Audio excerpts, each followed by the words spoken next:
Welcome back to the final chapter of our journey through Homer's legendary masterpiece, the Iliad. The war has reached its most intense and decisive stage. Heroes will rise, warriors will fall, and the fate of Troy will move closer to an inevitable end. After everything we've witnessed in the previous parts, the story now enters its final and most powerful moments, filled with courage, rage, grief, revenge, and honor. If you've been following this epic journey from part 1, thank you for being here. Before we begin, don't forget to like the video, subscribe to the channel, and turn on notifications so you never miss another audiobook. Now, sit back, relax, and prepare for the final chapter. This is the Iliad of Homer, Part 4, Book 19. Argument: The reconciliation of Achilles and Agamemnon. Thetis brings to her son the armor made by Vulcan. She preserves the body of his friend from corruption and commands him to assemble the army. To declare his resentment at an end, Agamemnon and Achilles are solemnly reconciled. The speeches, presents, and ceremonies on that occasion. Achilles is with great difficulty persuaded to refrain from the battle till the troops have refreshed themselves by the advice of Ulysses. The presents are conveyed to the tent of Achilles, where Briseis laments over the body of Patroclus. The hero obstinately refuses all repast and gives himself up to lamentations for his friend. Minerva descends to strengthen him. By the order of Jupiter, he arms for the fight, his appearance described.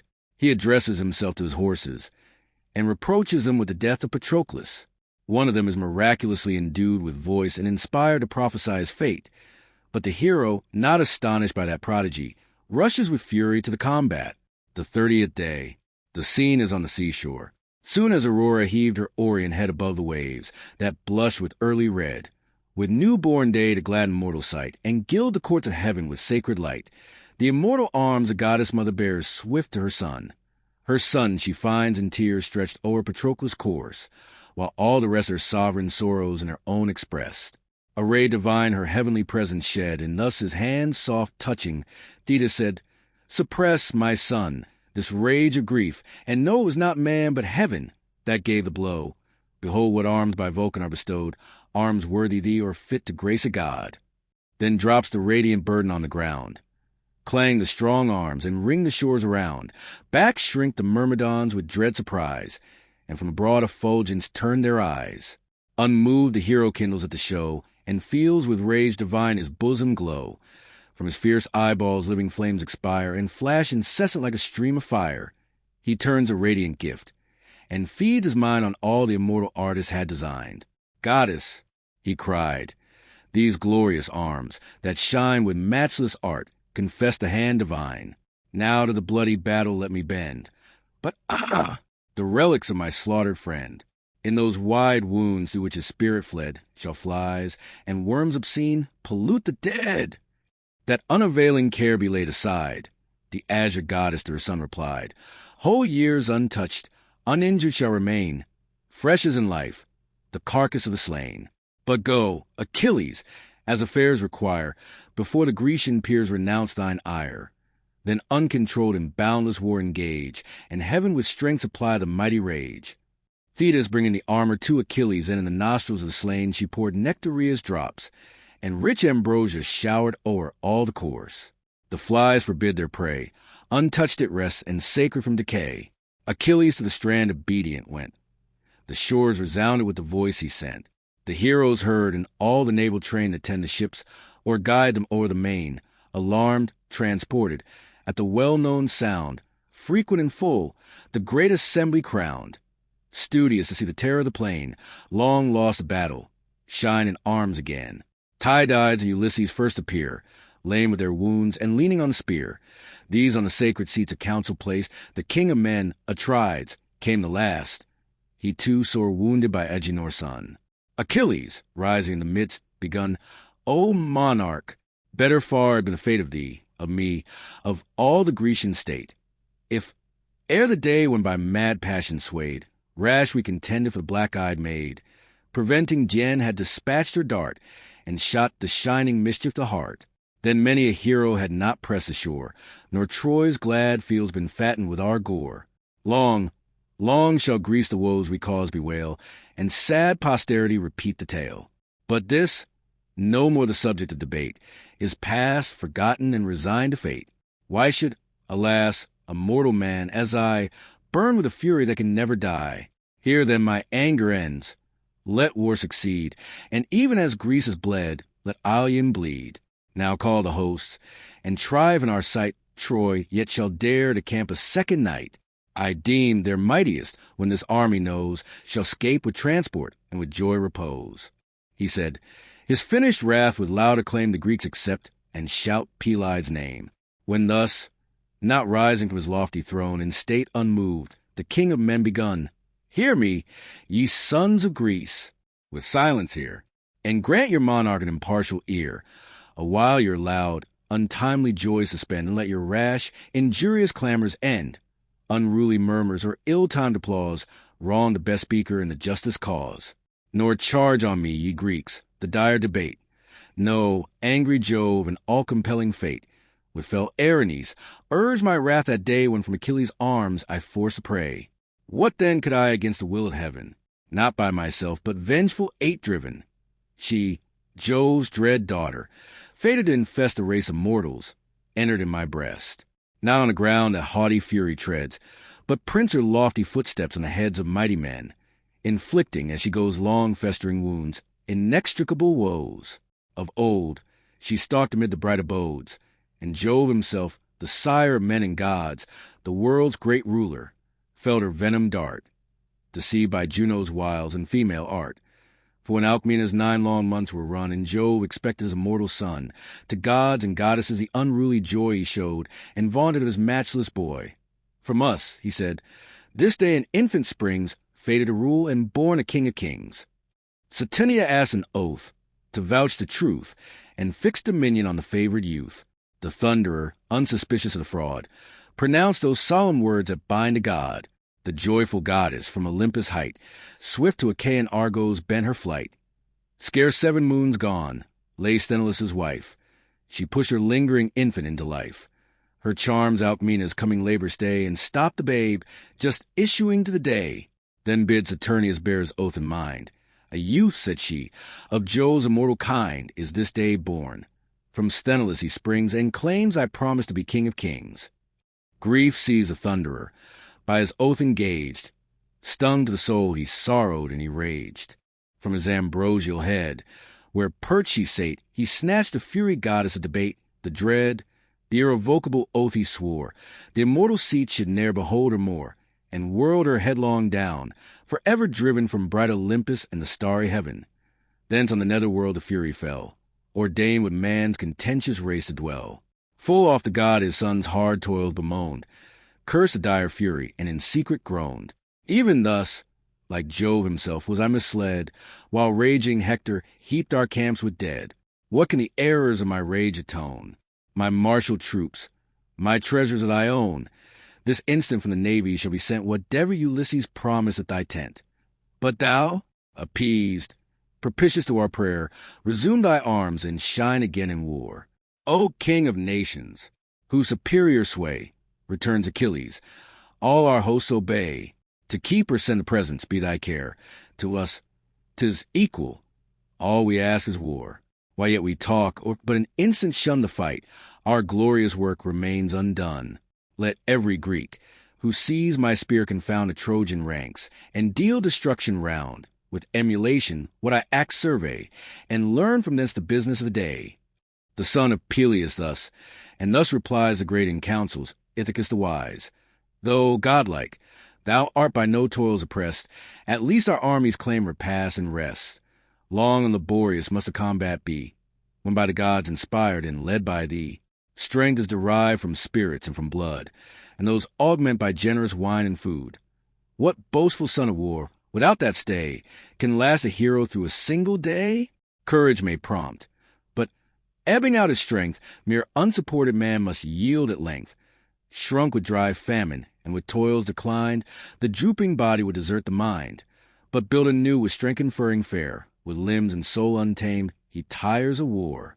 Dismiss the people, then, and give command, with strong repast a heart in every band. But let the presents to Achilles made, in full assembly of all Greece be laid. The king of men shall rise in public sight and solemn swear, observing the rite, that, spotless as she came, the maid removes, pure from his arms and guiltless of his loves. That done, a sumptuous banquet shall be made, and the full price of injured honor paid. Stretch not henceforth, O prince, thy sovereign might beyond the bounds of reason and of right. 'Tis the chief praise that e'er to kings belonged, to right with justice whom with power they wronged. To him the monarch, just as I decree, thy words give joy and wisdom breathes in thee. Each due atonement gladly I prepare, and heaven regard me as I justly swear. Here then a while let Greece assembled stay, nor great Achilles grudge this short delay, till from the fleet our presence be conveyed, and Jove attesting the firm compact made. A train of noble youths the charge shall bear, these to select Ulysses be thy care. In order rank let all our gift appear, and the fair train of captives close to rear. Tall Thebius shall the victim bore convey, sacred to Jove in yon bright orb of day. For this, the stern Aeacides replies, some less important season may suffice. When the stern fury of the war is o'er and wrath extinguished, burns my breast no more.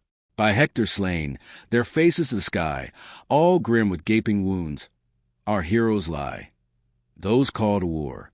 And might my voice and sight, now, this instant, shall commence the fight.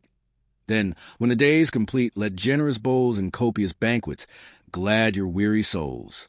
Let not my palate know the taste of food, till my insatiate rage be cloyed with blood. Pale lies my friend, with wounds disfigured o'er, and his cold feet are pointed to the door. Revenge is all my soul. No meaner care, interest, or thought has room to harbor there. Destruction be my feast, and mortal wounds, and scenes of blood and agonizing sounds. O first of Greeks, Ulysses thus rejoined, the best and bravest of the warrior kind. Thy praise it is in dreadful camps to shine, but old experience and calm wisdom mine. Then hear my counsel, and to reason yield. The bravest soon are satiate afield. Though vast the heaps that strew the crimson plain, the bloody harvest brings but little gain. The scale of conquest ever wavering lies. Great Jove but turns it, and the victor dies. The great, the bold, by thousands daily fall, and endless with grief to weep for all. Eternal sorrows what avails to shed?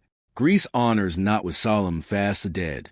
Enough, when death demand the brave, to pay the tribute of a melancholy day. One chief with patience to the grave resigned, our care devolves on others left behind. Let generous food supplies of strength produce, let rising spirits flow from sprightly juice. Let their warm heads with scenes of battle glow, and pour new furies on a feebler foe. Yet a short interval, and none shall dare expect a second summons to the war. Who waits for that, the dire effect shall find, if trembling in the ships he lags behind. Embodied, to the battle let us bend, and all at once on haughty Troy descend. And now the delegates Ulysses sent, to bear the present from the royal tent. The sons of Nestor, Phyleus' valiant heir, Thias and Marion, thunderbolts of war, with Lycomedes a Creontian strain, and Melanippus, formed the chosen train. Swift as the word was given, the youths obeyed.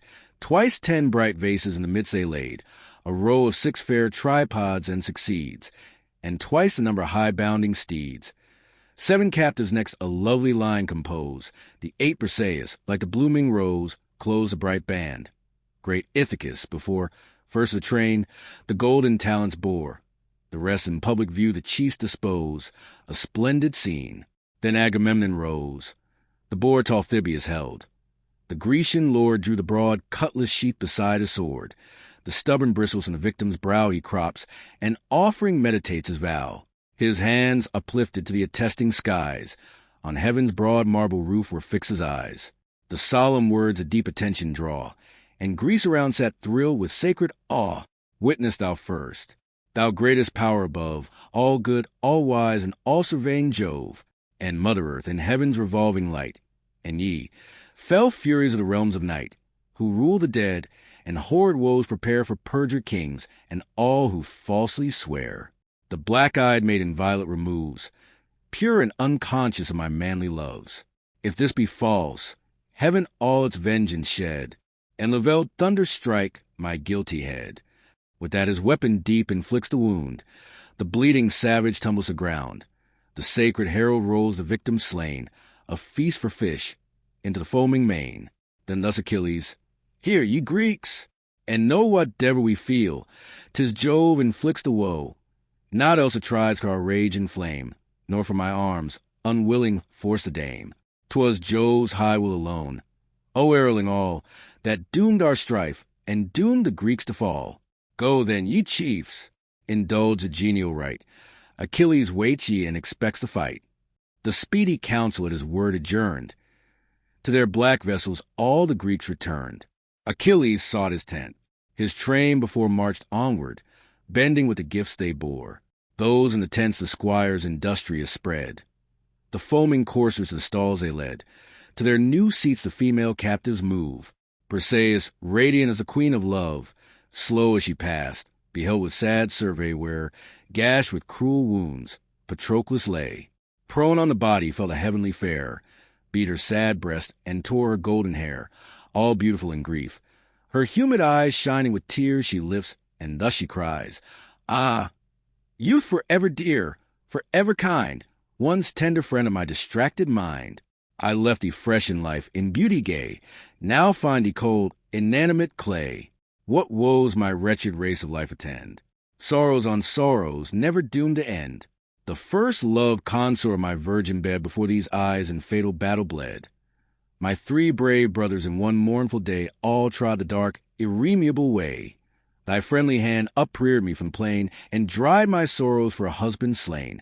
Achilles' care you promised I should prove, the first, the dearest partner's love, that rights divine should ratify the ban, and make me empress in his native land.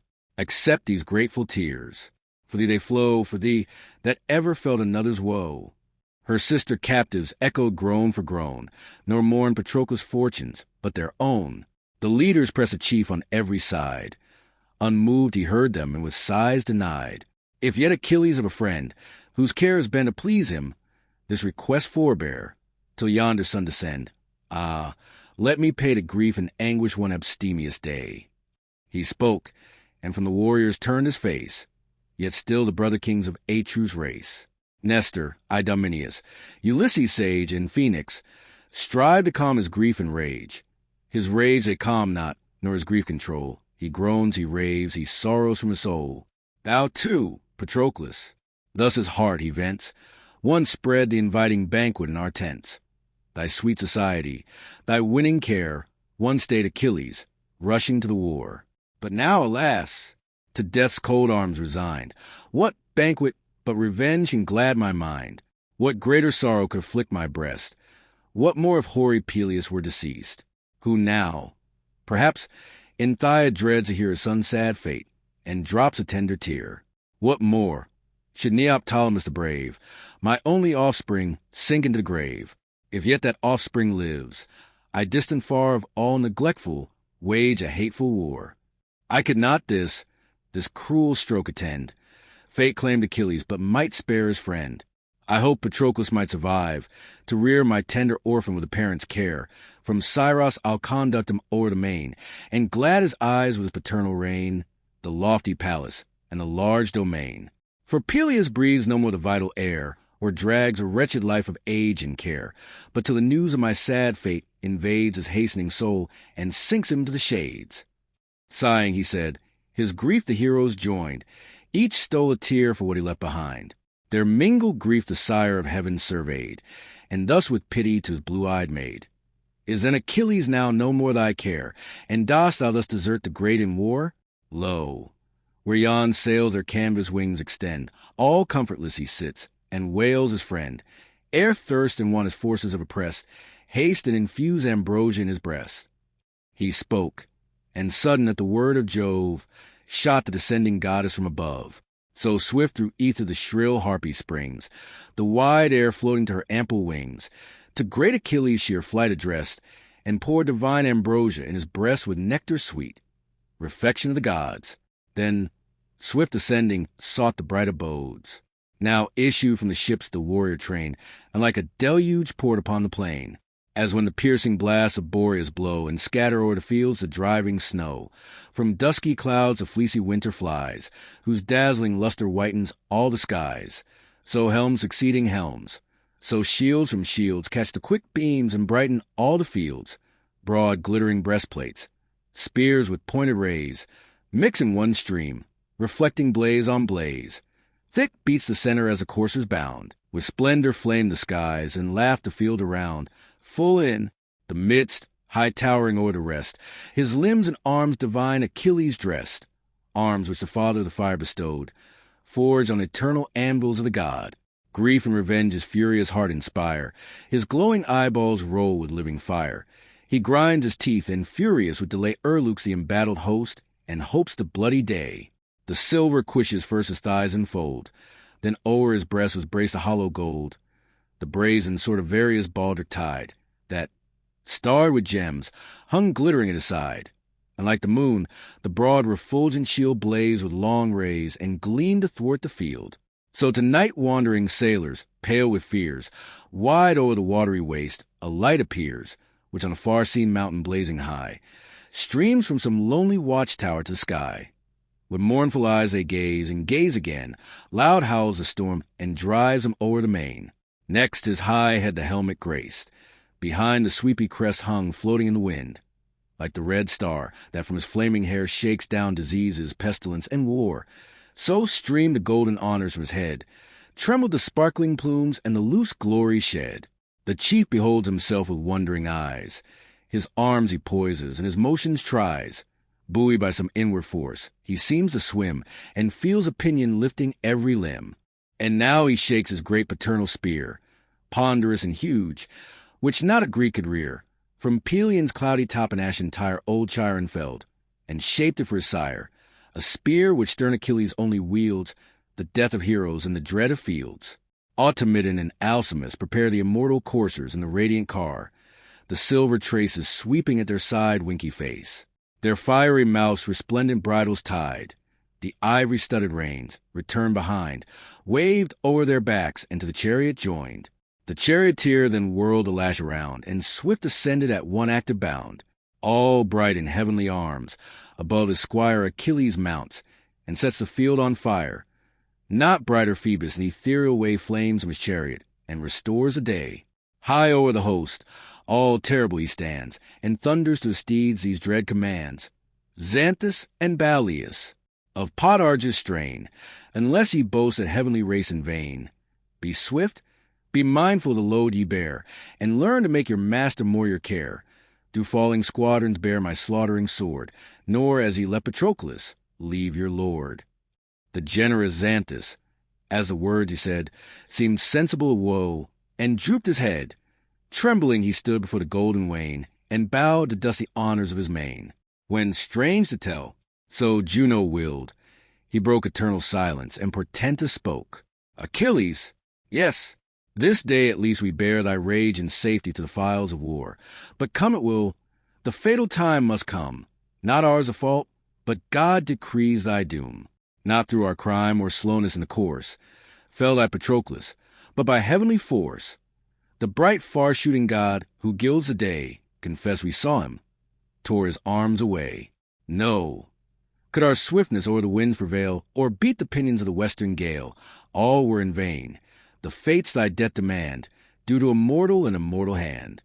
Then cease for ever by the Furies' tide his fateful voice. The intrepid chief replied with unabated rage, So let it be. Portents and prodigies are lost on me. I know my fate, to die, to see no more my much-loved parents and my native shore. Enough, when heaven ordains, I sink in night. Now perish Troy, he said, and rushed to fight. Hercules, Book XX, Argument. The battle of the gods and the acts of Achilles. Jupiter, upon Achilles' return to the battle, calls a council of the gods, and permits them to assist either party. The terrors of the combat described. When the deities are engaged, Apollo encourages Aeneas to meet Achilles. After a long conversation, these two heroes encounter, but Aeneas is preserved by the assistance of Neptune.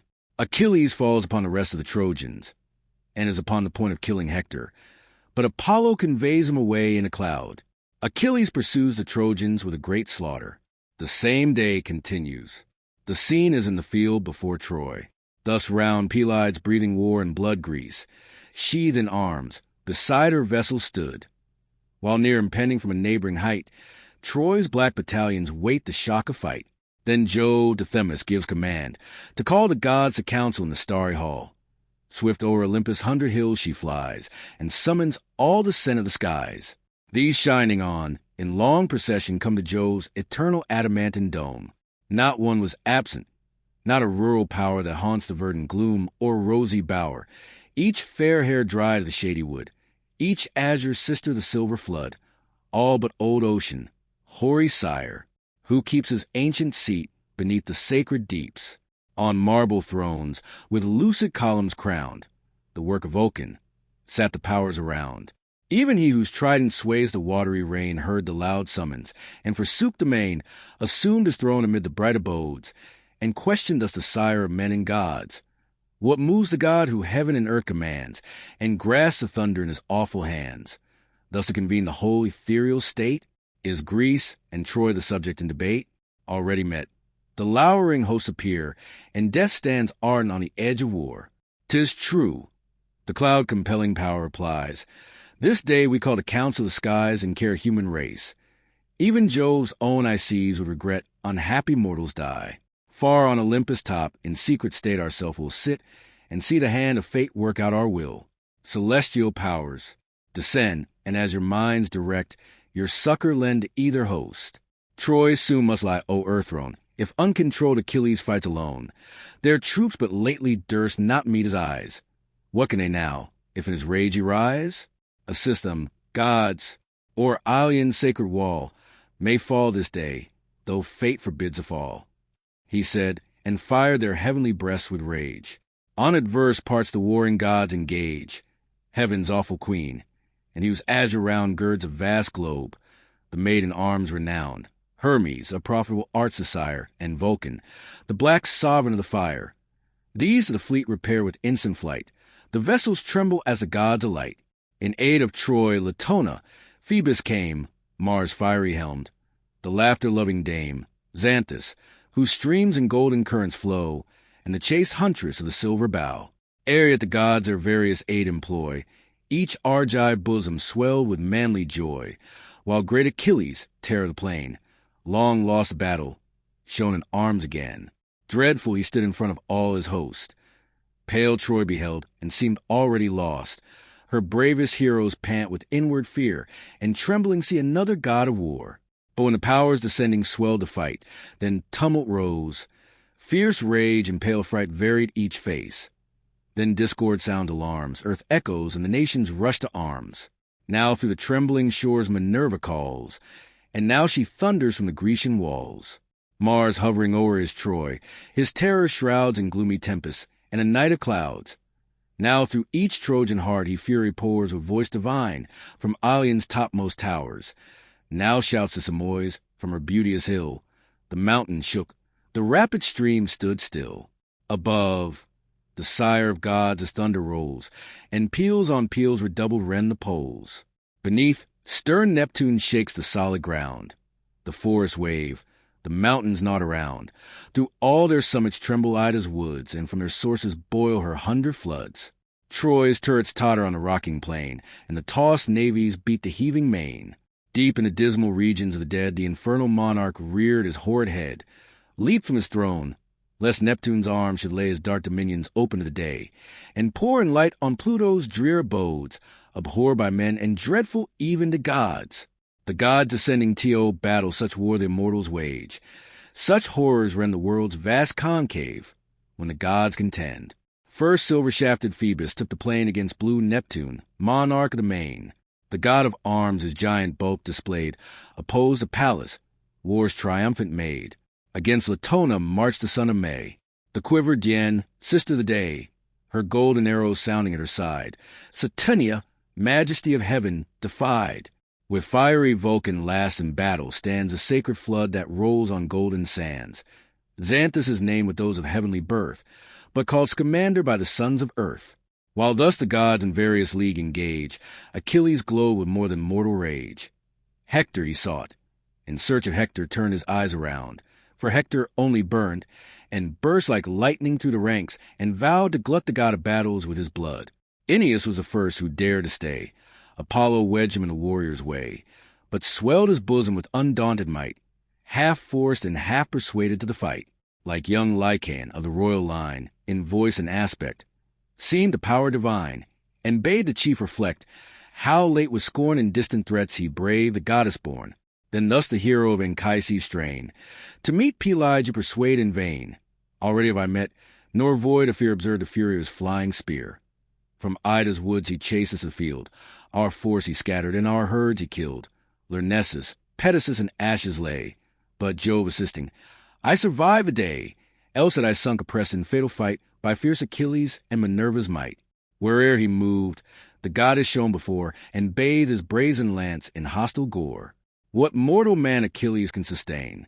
The immortals guard him to the dreadful plain, and suffer not his dart to fall in vain.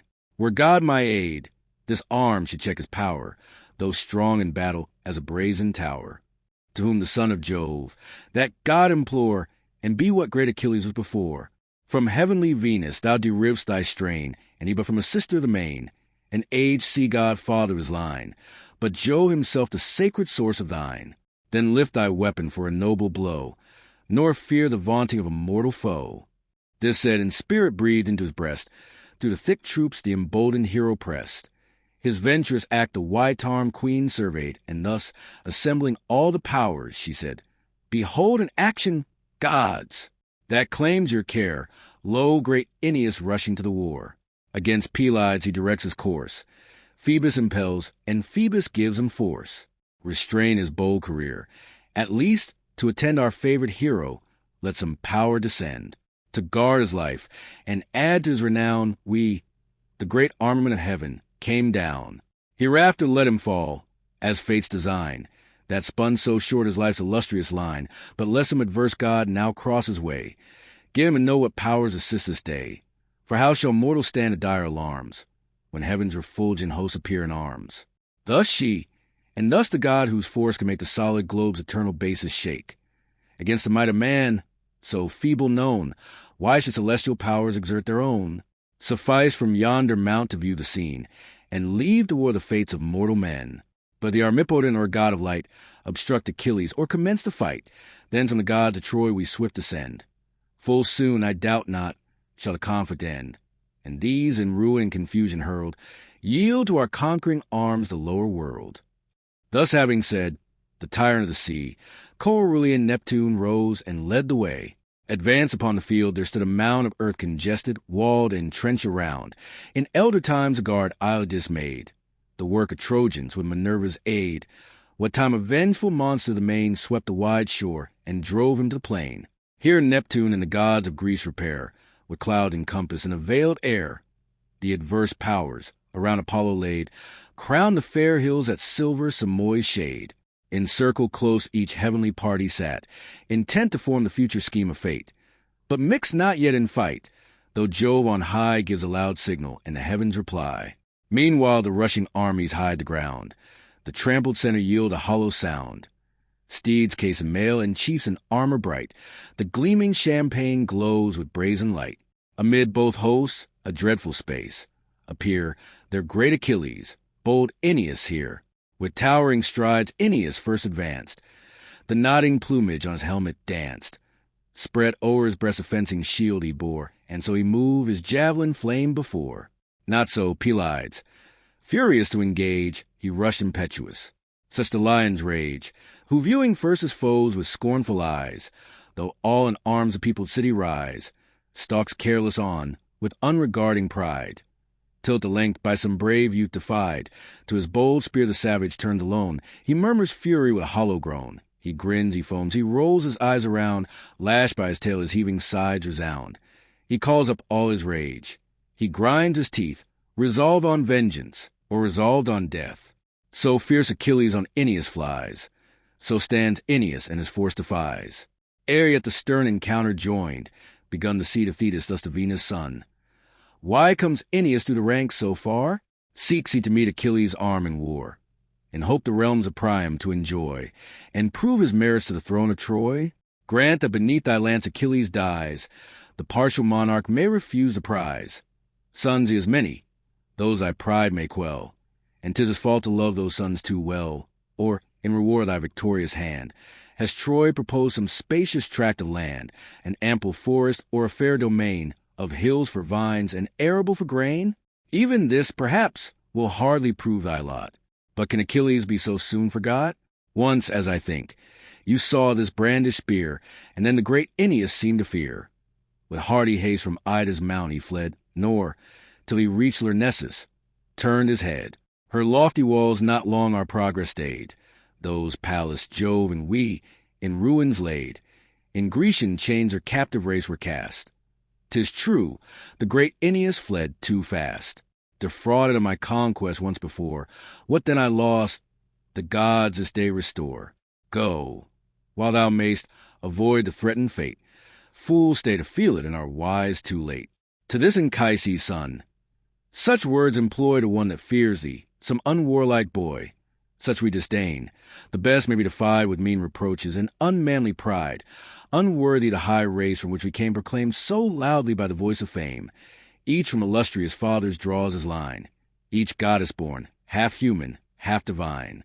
Thetis this day or Venus' offspring dies, and tears shall trickle from celestial eyes. For when two heroes thus derived contend, 'tis not in words a glorious strife can end. If yet thou further seek to learn my birth, a tale resounded through the spacious earth. Hear how the glorious origin we prove from ancient Dardanus, the first from Jove. Dardania's walls he raised, for Ilion then, the city since of many-languaged men, was not. The natives were content to till the shady foot of Ida's fountful hill. From Dardanus great Erichthonius springs, the richest once of Asia's wealthy kings. 3,000 mares his spacious pastures bred, 3,000 foals beside their mothers fed. Boreas, enamored of the sprightly train, concealed his godhead in a flowing mane, with voice dissembled to his loves innate, and coursed the dappled beauties o'er the mead. Hence sprung 12 others of unrivalled kind, swift as their mother Mars and father Wind. These lightly skimming, when they swept the plain, nor plied the grass, nor bent the tender grain. And when along the level seas they flew, scarce on the surface curled the briny dew. Such Erichthonius was. From him there came the sacred Tros, of whom the Trojan name. 3 sons renowned adorned his nuptial bed, Elos, Acericus, and Genymed. The matchless Genymed, divinely fair, whom heaven, enamored, snatched upper air, to bear the cup of Jove, ethereal guest, the grace and glory of the ambrosial feast. The 2 remaining sons the line divide. First rose Lemedon from Elos' side, from him Tithonus, now in cares grown old, and Priam, blessed with Hector, brave and bold. Clitius and Lampus, ever-honored pair, and Hystain, thunderbolt of war. From great Acericus sprang Capys. He begot Anchises, and Anchises me, such is our race. 'Tis fortune gives us birth, but Jove alone endues the soul with worth. He, source of power and might, with boundless sway, all human courage gives or takes away.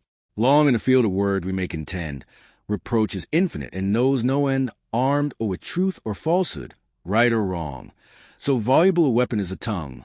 Wounded we wound, and neither side can fail, for every man has equal strength to rail. Women alone, when in the streets they jar, perhaps excel us in this wordy war. Like us they stand, in compass of the crowd, and vent their anger impotent and loud. Cease then. Our business in the field of fight is not to question, but to prove our might. To all those insults thou hast offered here, receive this answer. 'Tis my flying spear. He spoke, with all his force the javelin flung, fixed deep, and loudly in the buckler rung. Far on his outstretched arm, Pelides held to meet the thundering lance, his dreadful shield, that trembled as it stuck, nor void of fear saw, ere it fell, the immeasurable spear. His fears were vain. Impenetrable charms secure the temper of the ethereal arms. Through 2 strong plates the point its passage held, but stopped and rested by the third repelled. 5 plates of various metal, various mold, compose the shield. Of brass each outward fold, of tin each inward, in the middle gold. There stuck the lance. Then rising air he threw. The forceful spear of great Achilles flew, and pierced the Dardan shield's extremest bound, where the shrill brass returned a sharper sound. Through the thin verge the Pelean weapon glides, and the slight covering of expanded hides. Aeneas' contracted body bends, and o'er him high the riven targe extends, sees, through its parting plates, the upper air, and at his back perceives a quivering spear. A fate so near him chills his soul with fright, and swims before his eyes the many-colored light. Achilles, rushing in with dreadful cries, draws his broad blade, and at Aeneas flies. Aeneas, rousing as the foe came on, with force collected, heaves a mighty stone, a mass enormous, which in modern days no two of earth's degenerate sons could raise. But ocean's god, whose earthquakes rocked the ground, saw the distress, and moved the powers around. Lo! On the brink of fate Aeneas stands, an instant victim to Achilles' hands, by Phoebus urged, but Phoebus has bestowed his aid in vain. The man o'erpowers the god. And can ye see this righteous chief atone with guiltless blood for vices not his own? To all the gods his constant vows were paid. Sure, though he wars for Troy, he claims our aid. Fate wills not this, nor thus can Jove resign the future father of the Dardan line, the first great ancestor, obtain his grace, and still his love descends on all the race. For Priam now, and Priam's faithless kind, at length are odious to the all-seeing mind. On great Aeneas shall devolve the reign, and sons succeeding sons the lasting line sustain. The great earth-shaker thus, to whom replies the imperial goddess with radiant eyes, good as he is, to immolate or spare the Dardan prince, O Neptune, be thy care. Pallas and I, by all that gods combined, have sworn destruction to the Trojan kind. Not even an instant protract their fate, or save one member of the sinking state, till her last flame be quenched or her last gore, and even her crumbling ruins are no more. The king of ocean to the fight descends, through all the whistling darts his course he bends. Swift interpose between the warrior flies, and casts thick darkness o'er Achilles' eyes. From great Aeneas' shield the spear he drew, and at his master's feet the weapon threw. That done, with force divine he snatched on high the Dardan prince, and bore him through the sky, smooth gliding without step, above the heads of warring heroes and of bounding steeds, till the battle's utmost verge they light, where the slow calkins close the rear of fight. The godhead there his heavenly form confessed, with words like these the panting chief addressed. What power, O prince, with force inferior far, urge thee to meet Achilles' arm in war? Henceforth beware, nor annotate thy doom, defrauding fate of all thy fame to come. But when the day decreed, for come it must, shall lay this dreadful hero in the dust, let then the furies of that arm be known. Secure no Grecian force transcends thy own. With that, he left him wondering as he lay, then from Achilles' chase a mist away. Sudden, returning with stream of light, the scene of war came rushing on his sight. Then thus, amazed, what wonders strike my mind? My spear, that parted on the wings of wind, laid here before me, and the Dardan lord, that fell this instant, vanished from my sword. I thought alone with mortals to contend, but powers celestial sure this foe defend. Great as he is, our arms he scarce will try, content for once with all his gods to fly. Now then let others bleed. This said, aloud he vents his fury and inflames the crowd. O Greeks, he cries, and every rank alarms. Join battle, man to man, and arms to arms. 'Tis not in me, though favored by the sky, to mow whole troops and make whole armies fly. No god can singly such a host engage, not Mars himself, nor great Minerva's rage.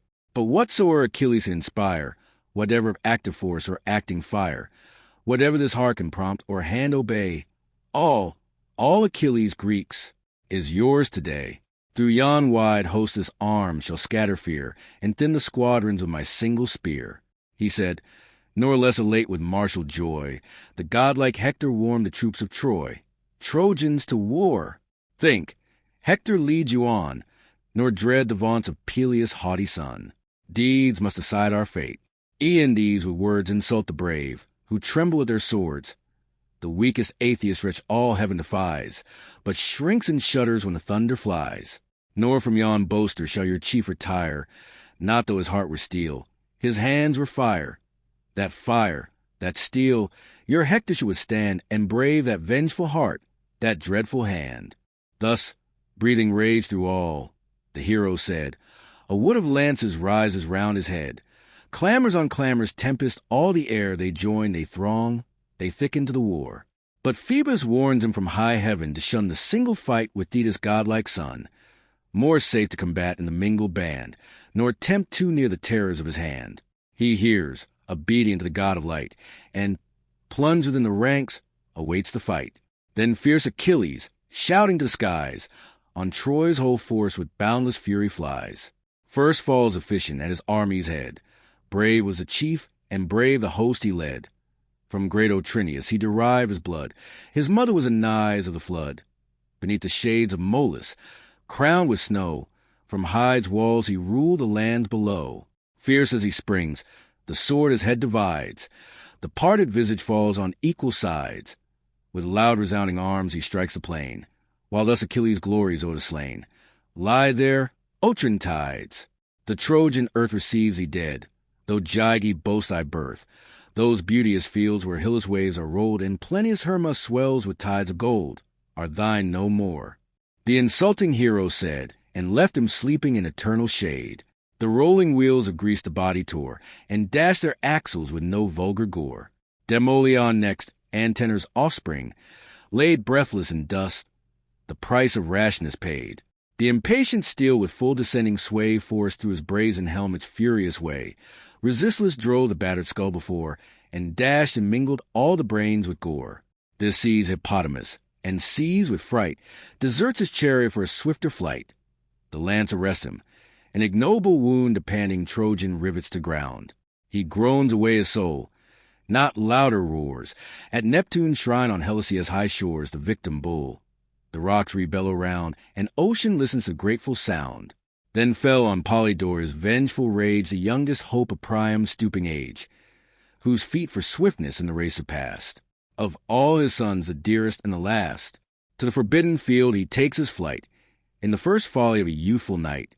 To vaunt his swiftness wheels around the plain, but vaunts not long, with all his swiftness slain. Struck with crossing belt unite behind, and golden rings the double backplate join forth through naval burst of thrilling steel, and on his knees with piercing shrieks he fell. The rushing entrails pour upon the ground his hands collect, and darkness wraps him round. When Hector viewed, all ghastly in his gore, thus sadly slain the unhappy Polydor, a cloud of sorrow overcast his sight. His soul no longer brooked the distant fight. Full in Achilles' dreadful front he came, and shook his javelin like a waving flame. The son of Peleus sees, with joy possessed, his heart high bounding in his rising breast. And, lo, the man on whom black fates attend, the man that slew Achilles, is his friend. No more shall Hector's and Pelides' spear turn from each other in the walks of war. Then with revengeful eyes he scanned him o'er. Come and receive thy fate. He spake no more. Hector, undaunted, thus such words employ to one that dreads thee, some unwarlike boy. Such we could give, defying and defied, mean intercourse of obloquy and pride. I know thy force to mine superior far, but heaven alone confers success in war. Mean as I am, the gods may guide my dart, and give it in trance in a braver heart. Then parts the lance, but Pallas' heavenly breath far from Achilles wafts the winged death. The bidden dart again to Hector flies, and at the feet of its great master lies. Achilles closes with his hated foe, his heart and eyes with flaming fury glow. But present to his aid, Apollo shrouds a favored hero in a veil of clouds. Thrice struck Pelides with indignant heart. Thrice in impassive air he plunged the dart, the spear a fourth time buried in the cloud. He foams with fury and exclaims aloud, Wretch, thou hast escaped again. Once more thy flight has saved thee, and the partial god of light. But long thou shalt not thy just fate withstand, if any power assist Achilles' hand. Fly then inglorious. But thy flight this day whole hecatombs of Trojan ghosts shall pay. With that he gluts his rage on numbers slain. Then Dryops tumbled to the ensanguined plain, pierced through the neck. He left him panting there, and stopped Demuchus, great Philetus heir, gigantic chief. Deep gashed the enormous blade, and for the soul an ample passage made. Laogonus and Dardanus expire, the valiant sons of an unhappy sire, both in one instant from the chariot hurled, sunk in one instant to the nether world. This difference only their sad fates afford, that one the spear destroyed, and one the sword. Nor less unpitied, young Alastor bleeds. In vain his youth, in vain his beauty pleads. In vain he begs thee, with a suppliant's moan, despair of form, an age so like thy own. Unhappy boy, no prayer, no moving art, e'er bent that fierce, inexorable heart, while yet he trembled at his knees and cried, the ruthless falchion op at his tender side. The panting liver pours a flood of gore that drowns his bosom till he pants no more. Through Mulia's head then drove the impetuous spear. The warrior falls, transfixed from ear to ear. Thy life, Achilles, next the sword bereaves, deep though the front the ponderous falchion cleaves. Warmed in the brain the smoking weapon lies. The purple death comes floating o'er his eyes. Then brave Deucalion died. The dart was flung where the knit nerves the pliant elbow strung. He dropped his arm, an unassisting weight, and stood all impotent, expecting fate. Full on his neck the falling falchion sped, from his broad shoulders hewed his crested head. Forth from the bone the spinal marrow flies, and, sunk in dust, the corpse extended lies. Rigmas, whose race from fruitful Thracia came, the son of Pyrrhus, an illustrious name, succeeds to fate. The spear his belly rends. Prone from his car the thundering chief descends. The squire, who saw expiring on the ground his prostrate master, reined the steeds around. His back, scarce turned, the Pelian javelin gored, and stretched the servant o'er his dying lord. As when a flame the winding valley fills, and runs on crackling shrubs between the hills, then o'er the stubble up the mountain flies, fires the high woods, and blazes the skies, this way and that the spreading torrent roars. So sweeps the hero to the wasted shores. Around him wide, immense destruction pours, and earth is deluged with the sanguine showers. As with autumnal harvest covered o'er and thick bestrewn, lies Ceres' sacred floor, when round and round, with never-wearied pain, the trampling steers beat out the unnumbered grain. So the fierce coursers, as the chariot rolls, tread down whole ranks, and crush out hero souls, dash from their hoofs, while o'er the dead they fly, black, bloody drops the smoking chariot die. The spiky wheels through heaps of carnage tore, and thick the groaning axles drop with gore. High o'er the scene of death Achilles stood, all grim with dust, all horrible in blood, yet still insatiate, still with rage on flame, such is the lust of never-dying fame. Centaur, Book 21, Argument, the battle in the river Scamander. The Trojans fly before Achilles, some toward the town, others to the river Scamander. He falls upon the latter with great slaughter, takes 12 captive alive, to sacrifice the shade of Patroclus, and kills Lycaon and Asteropaeus. Scamander attacks him with all his waves. Neptune and Pallas assist the hero. Simois joins Scamander. At length Vulcan, by the instigation of Juno, almost dries up the river. This combat ended. The other gods engage each other.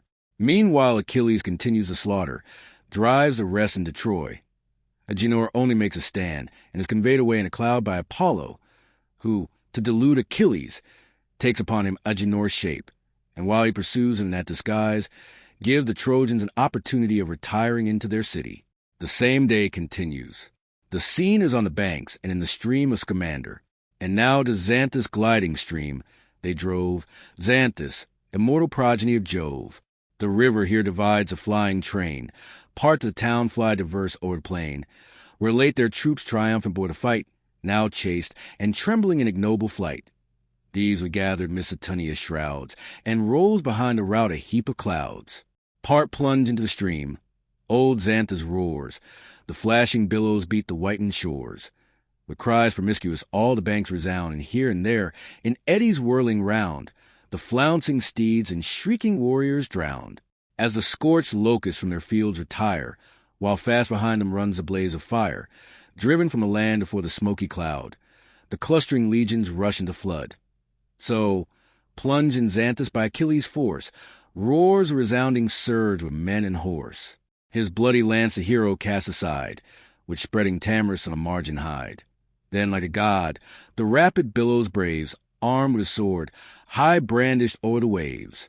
Now down he plunges, now he whirls it round. Deep groan the waters with a dying sound. Repeated wounds the reddening river dyed, and the warm purple circled on the tide. Swift through the foamy flood the Trojans fly, and close in rocks or winding caverns lie. So the huge dolphin tempest in the main, in shoals before him fly the scaly train. Confusedly they seek their inmost caves, or pant and heave beneath the floating waves. Now, Tired with slaughter, from the Trojan band 12 chosen youths he drags alive to land. With their rich belts their captive arms restrains, late their proud ornaments, but now their chains. These as attendants to the ships conveyed, sad victims destined to Patroclus' shade. Then, as once more he plunged amid the flood, the young Lycaon his passage stood, the son of Priam, whom the hero's hand but late made captive in his father's land.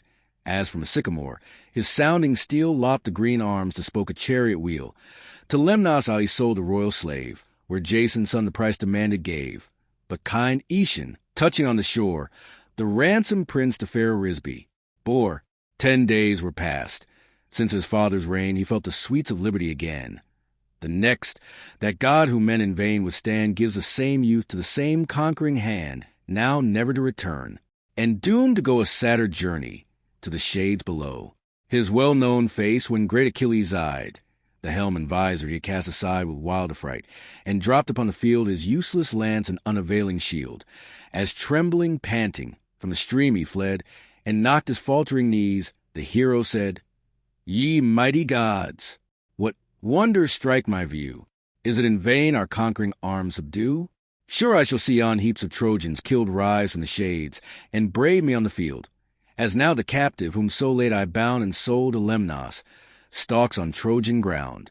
Not him the seas' unmeasured deeps detain, that bar such numbers from their native plain. Lo, he returns.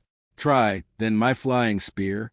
Try, if the grave can hold a wanderer, if earth at length this active prince can seize, earth, whose strong grasp has held down Hercules."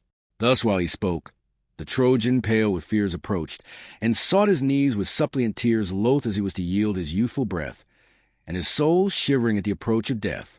Achilles raised a spear, prepared to wound. He kissed his feet, extended on the ground, and while above, the spear suspended stood, longing to dip its thirsty point in blood. One hand embraced him close, one stopped the dart, while thus these melting words attempt his heart. "Thy well-known captive, great Achilles. See, once more Lycaon trembles at thy knee.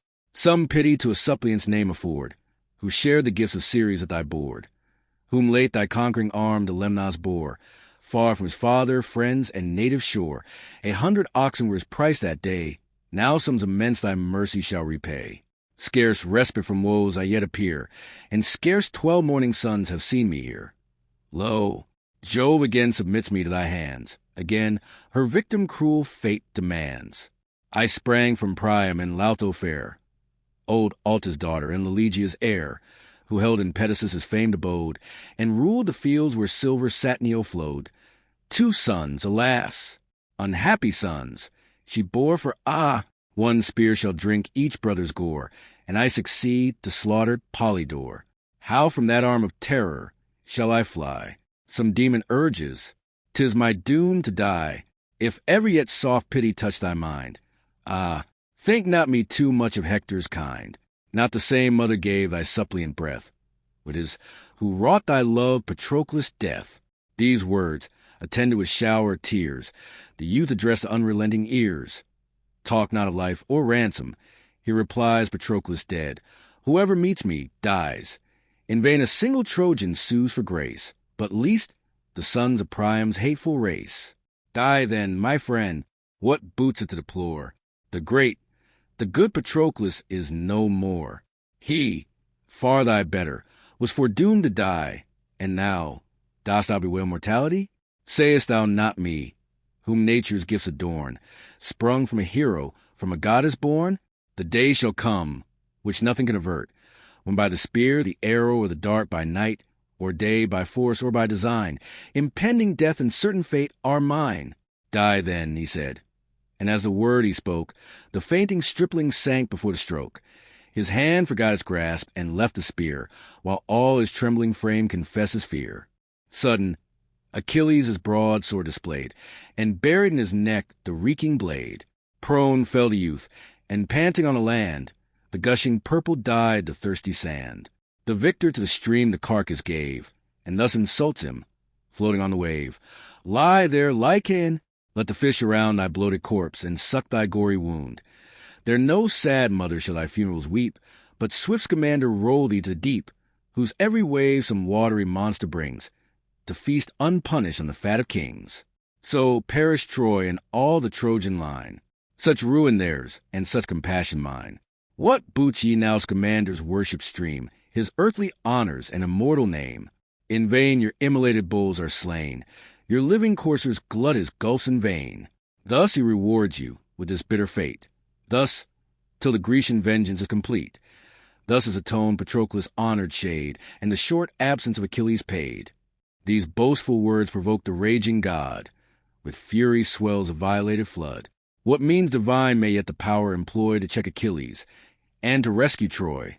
Meanwhile the hero springs in arms, to dare the great Asteropaeus to mortal war, the son of Pelagon, whose lofty line flows from the source of Axius, stream divine.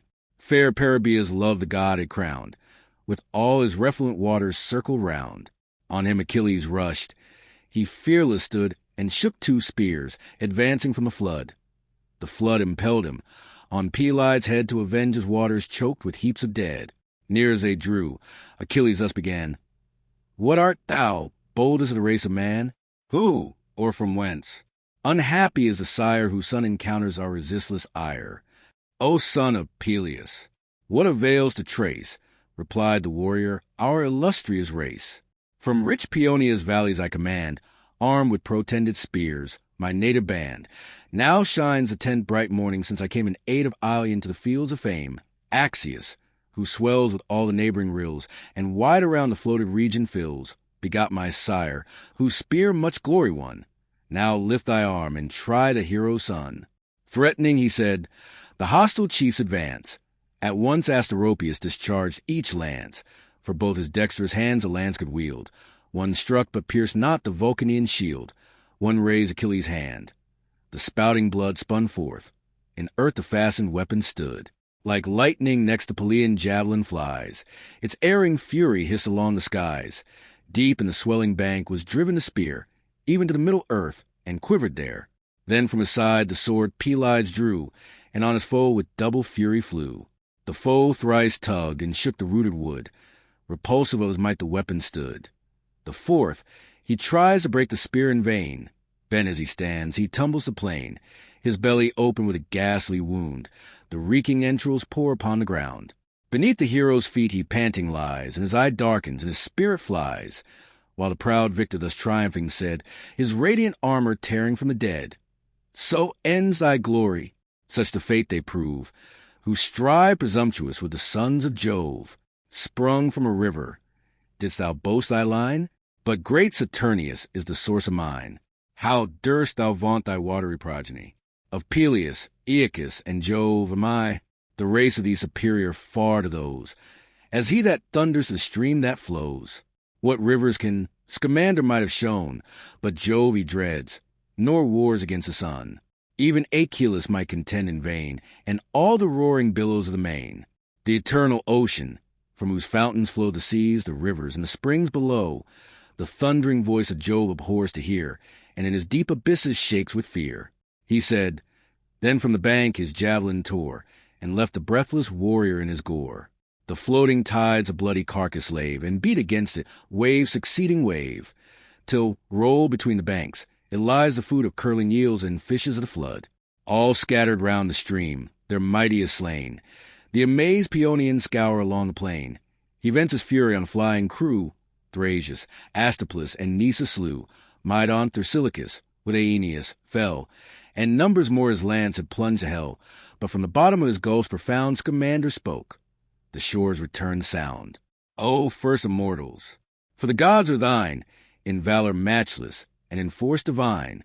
If Jove have given thee every Trojan head, 'tis not on me thy rage should heap the dead. See, my choked streams no more their course can keep, nor roll their wonted tribute to the deep. Turn, then, impetuous, from our injured flood, content, thy slaughters could amaze a god. In human form, confess before his eyes, the river thus, and thus the chief replies, O sacred stream, thy word we shall obey, but not till Troy the destined vengeance pay, not till within her towers the perjured train shall pant, and tremble our arms again, not till proud Hector, guardian of her wall, or stain this lance, or see Achilles fall. he said, and drove with fury on the foe. Then to the godhead of the silver bow the yellow flood began. O son of Jove! Was not the mandate of sire above full and express, that Phoebus should employ his sacred arrows in defense of Troy, and make her conquer, till Hyperion's fall and awful darkness hide the face of all? He spoke in vain. The chief without dismay plows to the boiling surge his desperate way. Then rising in his rage above the shores, from all his deep the bellowing river roars. Huge heaps of slain disgorges on the coast, and round the banks the ghastly dead are tossed, while all before the billows range on high, a watery bulwark, screen the bands who fly. Now bursting on his head with thundering sound, the falling deluge whelms the hero round. His loaded shield bends to the rushing tide, his feet upborne, scarce the strong flood divide, slittering and staggering. On the border stood a spreading elm that overhung the flood. He sees a bending bough, his steps to stay. The plant uprooted to his weight gave way, heaving the bank, and undermining all. Loud flashed the waters to the rushing fall of the thick foliage. The large trunk displayed bridged the rough flood across. The hero stayed on this his weight, and raised upon his hand, leaped in the channel, and regained the land. Then blackened the wild waves. The murmur rose. The god pursues, a huger billow throws, and burst the bank, ambitious to destroy the man whose fury is the fate of Troy. He like the warlike eagle speeds his pace, swiftest and strongest of the aerial race. Far as a spear can fly, Achilles springs, at every bound his clanging armor rings. Now here, now there, he turns on every side, and winds his course before the following tide. The waves flow after, wheresoe'er he wheels, and gather fast and murmur at his heels. So when a peasant to his garden brings soft rills of water from the bubbling springs, and calls the floods from high, to bless his bowers, and feed with pregnant streams the plants and flowers, soon as he clears whatever their passage stayed, and marks the future current with his spade, swift o'er the rolling pebbles, down the hills, louder and louder purl the falling rills. Before him scattering, they prevent his pains, and shine in mazy wanderings o'er the plains. Still flies Achilles, but before his eyes still swift Scamander rolls where'er he flies. Not all his speed escapes the rapid floods. The first of men, but not a match for gods. Oft does he turn the torrent to oppose, and bravely try if all the powers were foes.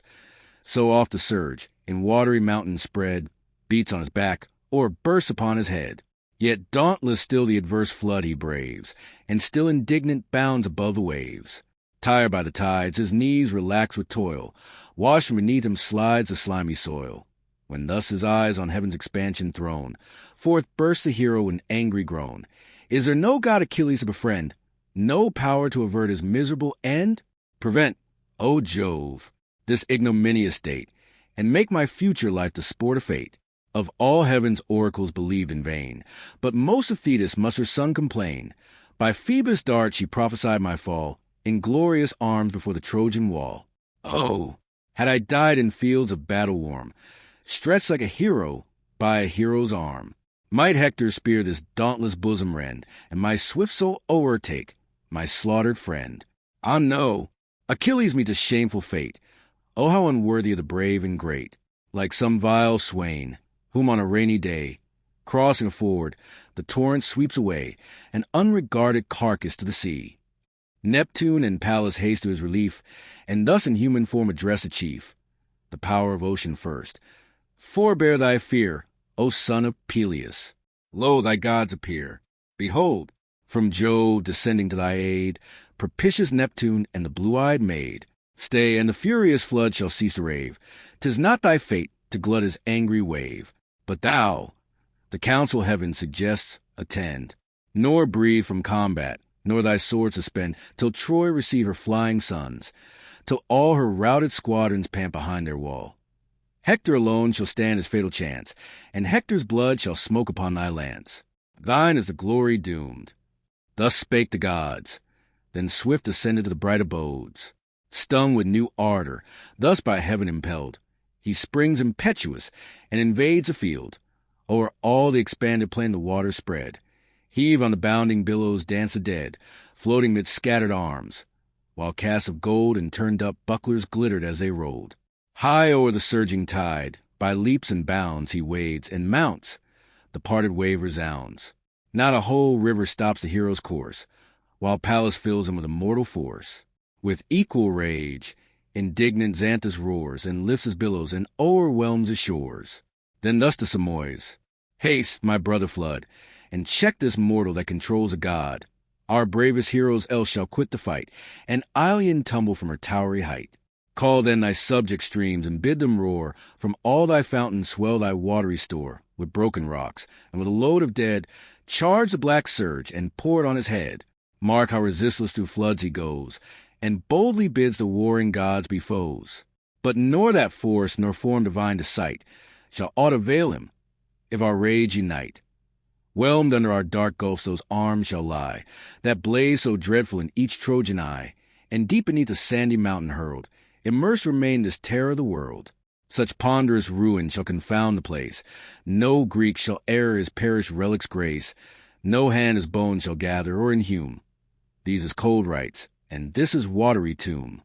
Achilles contending with the rivers, he said, and on the chief descends amain, increased with gore and swelling with the slain. Then, murmuring from his beds, he boils, he raves, and a foam whitens on the purple waves. At every step, before Achilles stood the crimson surge, and deluged him with blood. Fear touched the queen of heaven. She saw dismayed, she called aloud, and summoned Vulcan's aid. Rise to the war. The insulting flood requires thy wasteful arm. Assemble all thy fires, while to their aid, by our command enjoined, rush the swift eastern and the western wind. These from old ocean at my word shall blow, pour the red torrent on the watery foe, courses and arms to one bright ruin turn, and hissing rivers to their bottoms burn. Go, mighty in thy rage, display thy power, drink the whole flood, the crackling trees devour, scorch all the banks, and, till our voice reclaim, exert the unwearied furies of the flame. The power ignipotent her word obeys. Wide o'er the plain he pours a boundless blaze, at once consumes the dead, and dries the soil, and the shrunk waters in their channel boil. As when autumnal Boreas sweeps the sky, and instant blows the watered gardens dry. So looked the field, so whitened was the ground, while Vulcan breathed the fiery blast around. Swift on the sedgy reeds a ruin praise, along the margin winds a running blaze. The trees in flaming rows the ashes turn, the flowering lotus and the tamarisk burn, broad elm and cypress rising and aspire. The watery willows hiss before the fire. Now glow the waves, the fishes pant for breath, the eels lie twisting in the pangs of death. Now flounce aloft, now dive the scaly fry, or gasping, turn their bellies to the sky. At length the river reared his languid head, and thus, short panting, to the god he said, "O Vulcan, oh, what power resists thy might? I faint, I sink, unequal to the fight, I yield, let Ilion fall. If fate decree, bend no more thy fiery arms on me." He ceased, wide conflagration blazing round. The bubbling waters yield a hissing sound. To melt the fat of some rich sacrifice, amid the fierce embrace of circling fires the waters foam, the heavy smoke aspires. So boils the imprisoned flood, forbid to flow, and choked with vapors feels his bottom glow. To Juno then, imperial queen of air, the burning river sends his earnest prayer. Ah, why, Saturnia, must thy son engage me, only me with all his wasteful rage? On other gods his dreadful arm employ, for mightier gods assert the cause of Troy. Submissive I desist if thou command, but withdraw this all-destroying hand.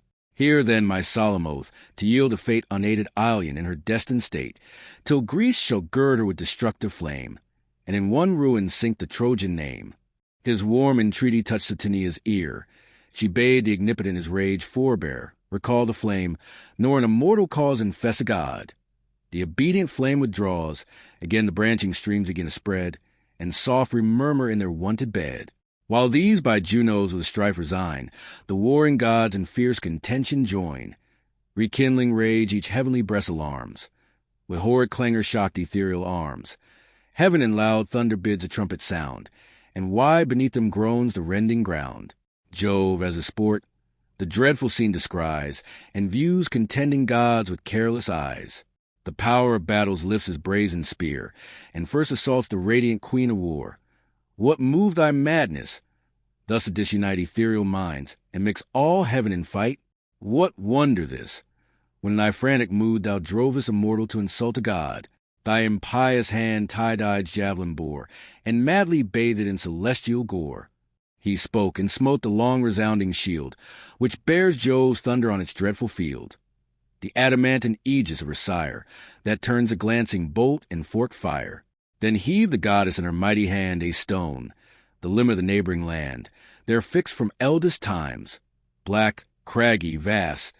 This at the heavenly homicide she cast. Thundering he falls, a mass of monstrous size, and 7 broad acres covers as he lies. The stunning stroke his stubborn nerves unbound. Loud o'er the fields his ringing arms resound. The scornful dame her conquest views with smiles, and glorying thus the prostrate god reviles. Hast thou not yet, insatiate fury, known how far Minerva's force transcends thy own? Juno, whom thou rebellious darest withstand, corrects thy folly thus by Pallas' hand. Thus meets thy broken faith with just disgrace, and partial aid to Troy's perfidious race. The goddess spoke, and turned her eyes away, that, beaming round, diffused celestial day. Jove's Cyprian daughter, stooping on the land, lent to the wounded god her tender hand. Slowly he rises, scarcely breathes with pain, and, propped on her fair arm, forsakes the plain. This the bright empress of the heavens surveyed, and, scoffing, thus the war's victorious maid. Lo, when aid on Mars' side is seen, the smiles and love's unconquerable queen, mark with what insolence in open view she moves, let Pallas, if she dares, pursue. Minerva, smiling, heard the pair o'ertook, and slightly on her breast a wanton strook. She, unresisting, fell, her spirits fled. On earth together lay the lovers spread. And like these heroes be the fate of all, Minerva cries, who guard the Trojan wall. To Grecian gods such let the Phrygian be, so dread, so fierce, as Venus is to me. Then from the lowest stone shall Troy be moved. Thus she, and Juno with a smile approved. Meantime, to mix in more than mortal fight, the god of ocean dares the god of light. What sloth has seized us, when the fields around ring with conflicting powers, and heaven returns a sound? Shall, ignominious, we with shame retire, no deed performed to our Olympian sire? Come, prove thy arm. For first a war to wage suits not my greatness or superior age. Rash as thou art to prop the Trojan throne, forgetful of my wrongs and thy own, and guard the race of proud Laomedon. Hast thou forgot how, at the monarch's prayer, we shared the lengthened labors of a year? Troy walls I raised, for such were Jove's commands, and yon proud bulwarks grew beneath my hands. Thy task was to feed the bellowing droves along fair Ida's valleys and pendant groves. But when the circling seasons in their train brought back the grateful day that crowned our pain, with menace stern the fraudful king defied our latent godhead, and the prize denied. Mad as he was, he threatened servile bands, and doomed us exiles far in barbarous lands.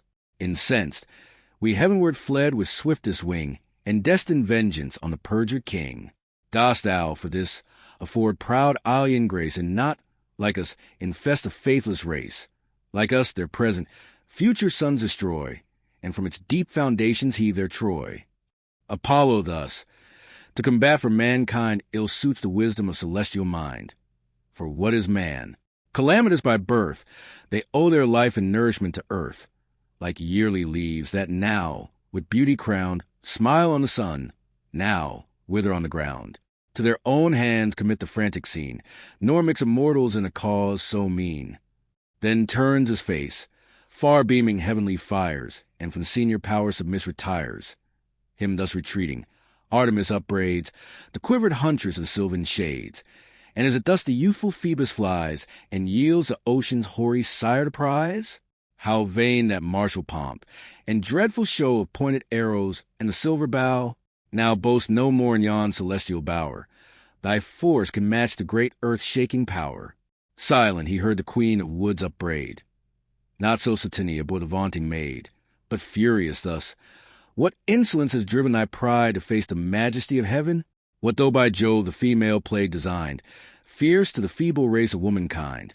The wretched matron feels thy piercing dart, thy sex's tyrant with a tiger's heart.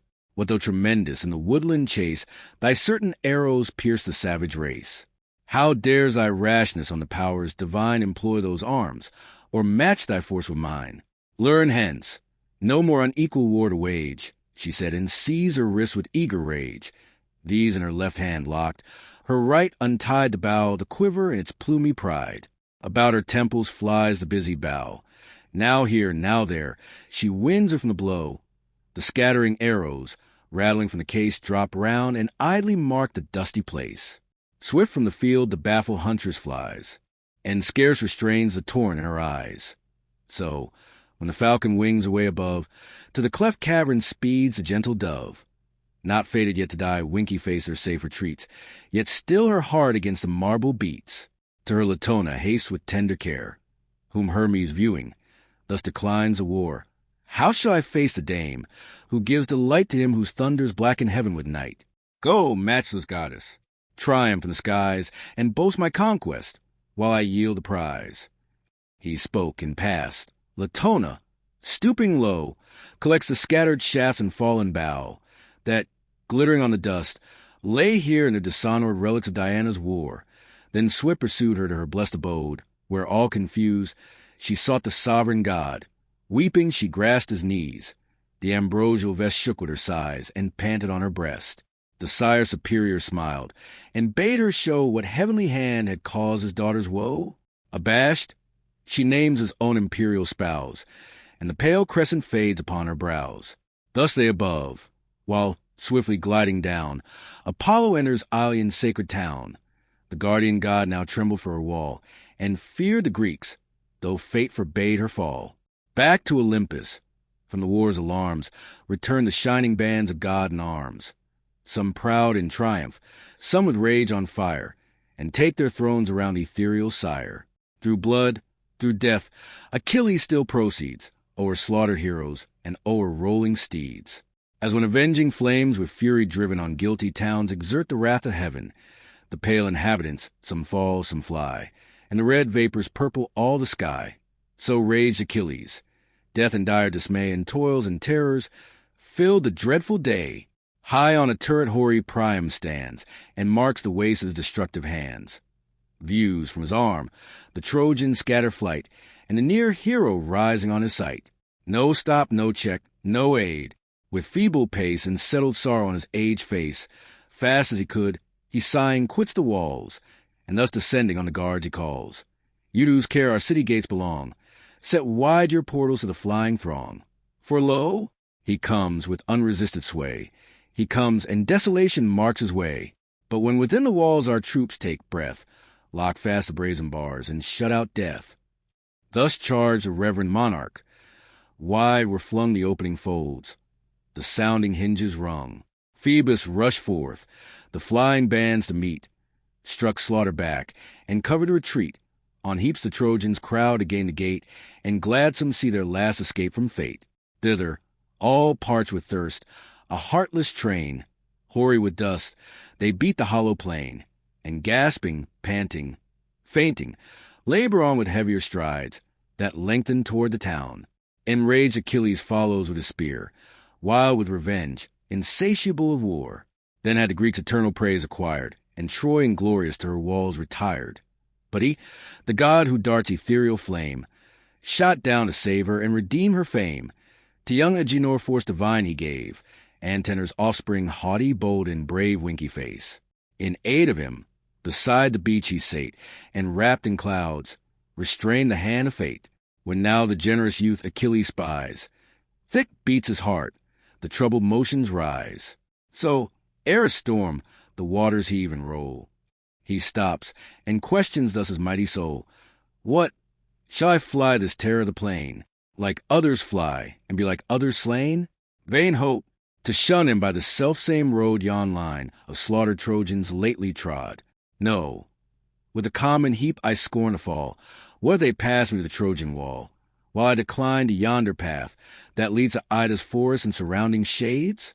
So may I reach concealed the cooling flood, from my tired body wash the dirt and blood, as soon as night her dusky veil extends, return in safety to my Trojan friends.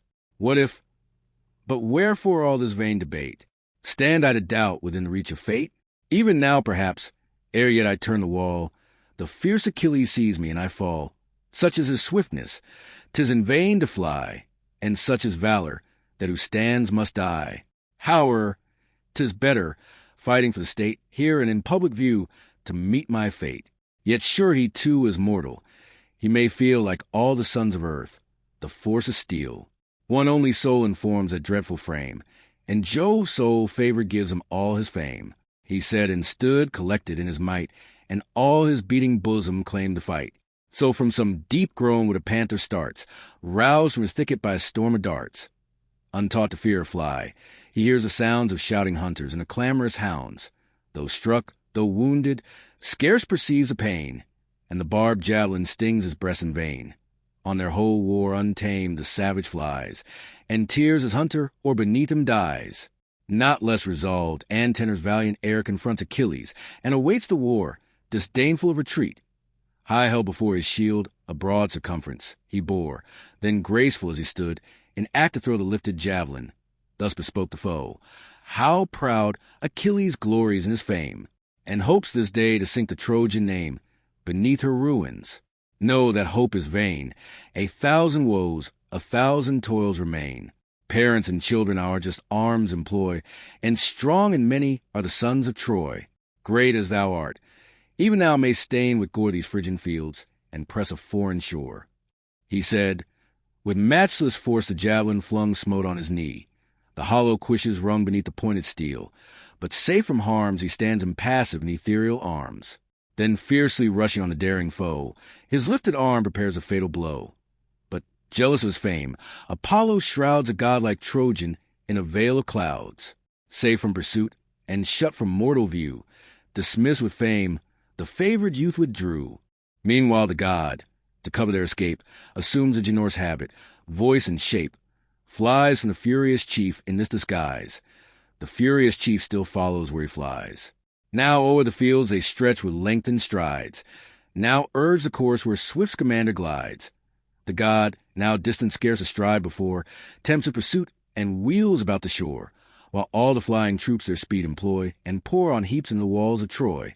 No stop, no stay, no thought to ask or tell who 'scaped by flight or who by battle fell. 'Twas tumult all and violence of flight, and sudden joy confused and mixed affright. Pale Troy against Achilles shuts her gate, and nations breathe, delivered from their fate. Book 22. Argument. The death of Hector. The Trojans being safe within the walls. Hector only stays to oppose Achilles. Priam is struck at his approach, and tries to persuade his son to re-enter the town. Hecuba joins her entreaties, but in vain. Hector consults within himself what measures to take, but at the advance of Achilles, his resolution fails him, and he flies. Achilles pursues him thrice round the walls of Troy. The gods debate concerning the fate of Hector. At length Minerva descends to the aid of Achilles. She deludes Hector in the shape of Deiphobus. He stands to combat, and is slain. Achilles drags a dead body at his chariot in the sight of Priam and Hecuba.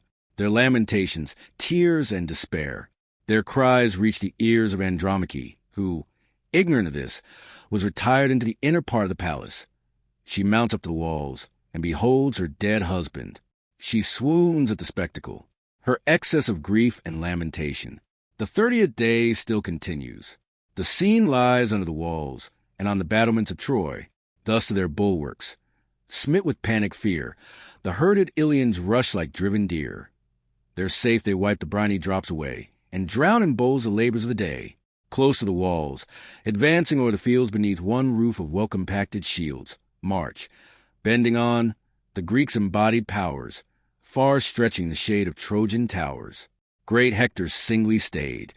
Chained down by fate their fix, he stood before the Scaean gate. Still his bold arms determined to employ, the guardian still of long-defended Troy. Apollo now to tired Achilles turns. The power confessed in all his glory burns.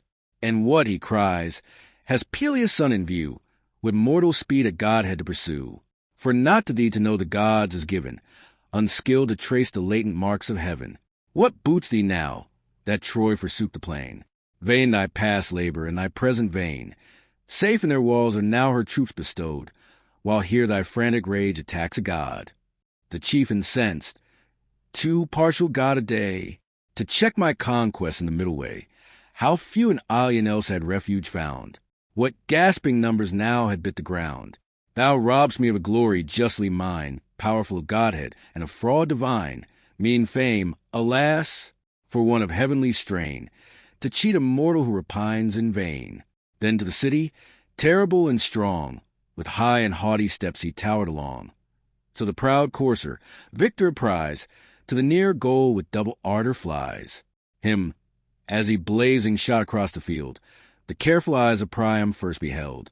Not half so dreadful rises to the sight through the thick gloom of some tempestuous night, Orion's dog, the year when autumn weighs, and o'er the feebler stars exerts his rays, terrific glory, for his burning breath taints the red air with fevers, plagues, and death. So flamed his fiery mail. Then wept the sage. He strikes his reverend head, now white with age. He lifts his withered arms, Optus the skies. He calls his much-loved son with feeble cries. The son, resolve Achilles' force to dare, full at the Scaean gates expects the war, while the sad father on the rampart stands, and thus adjures with extended hands. Ah, stay not, guardless and alone, Hector, my love, my dearest, bravest son. Methinks already I behold thee slain, and stretched beneath that fury of the plain. Implacable Achilles, mightst thou be to all the gods no dearer than to me. Thee, vultures wild should scatter round the shore, and bloody dogs grow fiercer from thy gore. How many valiant sons I late enjoyed, valiant in vain, by thy cursed arm destroyed, or worse than slaughtered, sold in distant isles to shameful bondage and unworthy toils. Two, while I speak, my eyes in vain explore, two from one mother sprung, my Polydore and love Lycaon, now perhaps no more. Oh, if in yonder hostile camp they live, what heaps of gold, what treasures would I give! Their grandsire's wealth, by right of birth their own, consign his daughter with Lelegia's throne. But if, which heaven forbid, already lost, all pale they wander on the Stygian coast, what sorrows and must her sad mother know, what anguish I, unutterable woe, yet less that anguish, less to her, to me, less to all Troy, if not deprived of thee.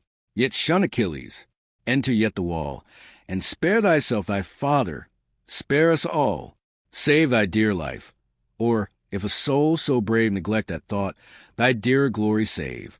Pity, while yet I live, these silver hairs, while yet thy father feels the woes he bears, yet cursed with sense, a wretch, whom in his rage, all trembling on the verge of helpless age, great Jove has placed, sad spectacle of pain, the bitter dregs of fortune's cup to drain, to fill with scenes of death his closing eyes, and number all his days by miseries. My heroes slain, my bridal bed o'erturned, my daughters ravished, and my city burned, my bleeding infants dashed against the floor. These I have yet to see, perhaps yet more. Perhaps even I, reserved by angry fate, the last sad relic of my ruined state, dire pomp of sovereign wretchedness, must fall and stain the pavement of my regal hall, where famished dogs, late guardians of my door, shall lick their mangled master's spattered gore. Yet for my sons I thank ye, gods, 'tis well, well have they perished, for in fight they fell. Who dies in youth and vigor, dies the best, struck through with wounds, all honest on the breast. But when the fates, in fullness of their rage, spurn the hoar head of unresisting age, in dust the reverend lineaments to form, and pour to dogs a life-blood scarcely warm. This is misery, the last, the worst, that man can feel. Man, fated to be cursed, he said, and acting what no words could say, rent from his head the silver locks away. With him the mournful mother bears apart, yet all her sorrows turn not Hector's heart. The zone unbraced, her bosom she displayed, and thus, fast falling the salt tears, she said, Have mercy on me, O my son. Revere the word of age, attend a parent's prayer. If ever thee in these fond arms I pressed, or still thy infant clamors at this breast, I do not thus our helpless years forego, but by our walls secured, repel the foe. Against his rage, if singly thou proceed, shouldst thou, but heaven avert it, shouldst thou bleed, nor must thy corse lie on it on the bier, nor spouse, nor mother, grace thee with a tear. Far from our pious rites, those dear remains must feast the vultures on the naked plains. So they, while down their cheeks the torrents roll, but fixed remains the purpose of his soul. Resolved he stands, and with fiery glance expects the hero's terrible advance. So, rolled up in his den, the swelling snake beholds a traveler approach the brake. When fed with noxious herbs, his turgid veins have gathered half the poisons of the plains. He burns, he stiffens with collected ire, and his red eyeballs glare with living fire. Beneath a turret, on his shield reclined, he stood, and questioned thus his mighty mind where lies my way, to enter in the wall? Honor and shame the ungenerous thought recall. Shall proud Polydamas before the gate proclaim, his counsels are obeyed too late, which timely followed but the former night. What numbers have been saved by Hector's flight? That wise advice rejected with disdain. I feel my folly and my people slain. Methinks my suffering country's voice I hear, but most her worthless sons insult my ear. On my rash courage charge the chance of war, and blame those virtues which they cannot share. No, if I e'er return I must glorious, my country's terror laid in dust. Or if I perish, let her see me fall in field at least, and fighting for her wall. And yet suppose these measures I forego, approach unarmed, and parley with the foe, the warrior shield, the helm, and lance lay down, and treat on terms of peace to save a town. The wife withheld, the treasure ill detained, cause the war and grievance of the land, with honorable justice to restore, and add half Iliad's yet remaining store, which Troy shall, sworn, produce, that injured Greece may share our wealth and leave our walls in peace. But why this thought? Unarmed if I should go, what hope of mercy from this vengeful foe? But woman-like to fall, and fall without a blow? We greet not here, as man conversing man, met in oak, or journeying o'er a plain. No season now for calm familiar talk, like youths and maidens in an evening walk. War's our business, but to whom is given to die or triumph, that determine heaven?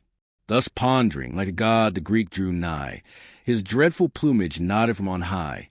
The Pelian javelin, in his better hand, shot trembling rays that glittered o'er the land, and on his breast a beamy splendor shone, like Jove's own lightning or the rising sun. As Hector sees, unusual terrors rise. Struck by some god, he fears, recedes, and flies.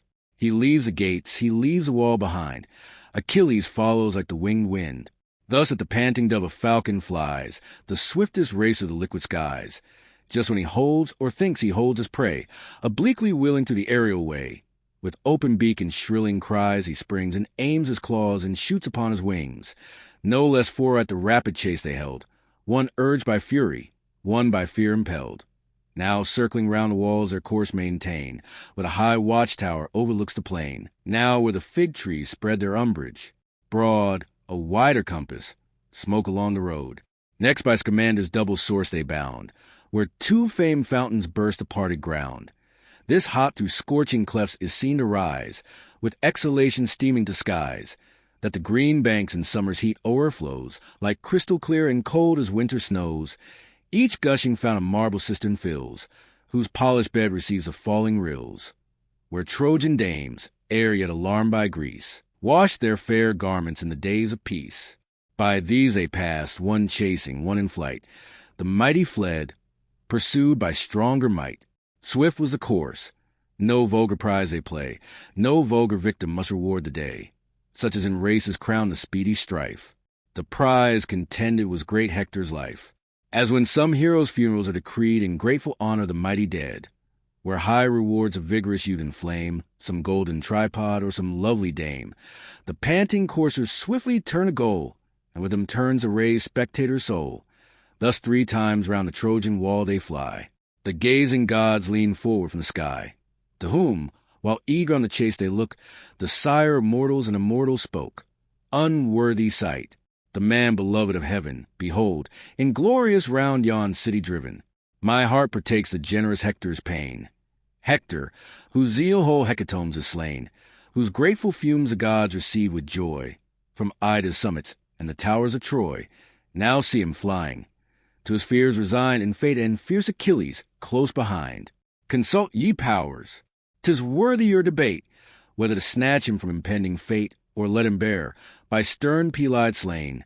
Good as he is, the lot imposed on man. Then Pallas thus: shall he whose vengeance forms the forky bolt, and blackens heaven with storms, shall he prolong one Trojan's forfeit breath? A man, a mortal, preordained to death. And will no murmurs fill the courts above? No gods indignant blame their partial Jove? Go, then, returned the sire, without delay. Exert thy will. I give the fates their way. Swift at the mandate pleased Tritonia flies, and stoops impetuous from the cleaving skies. As through the forest, o'er the vale and lawn, the well-breathed beagle drives the flying fawn. In vain he tries to cover the brakes, or deep beneath the trembling thicket shakes. Sure of the vapor and the tainted dews, the certain hound his various maze pursues.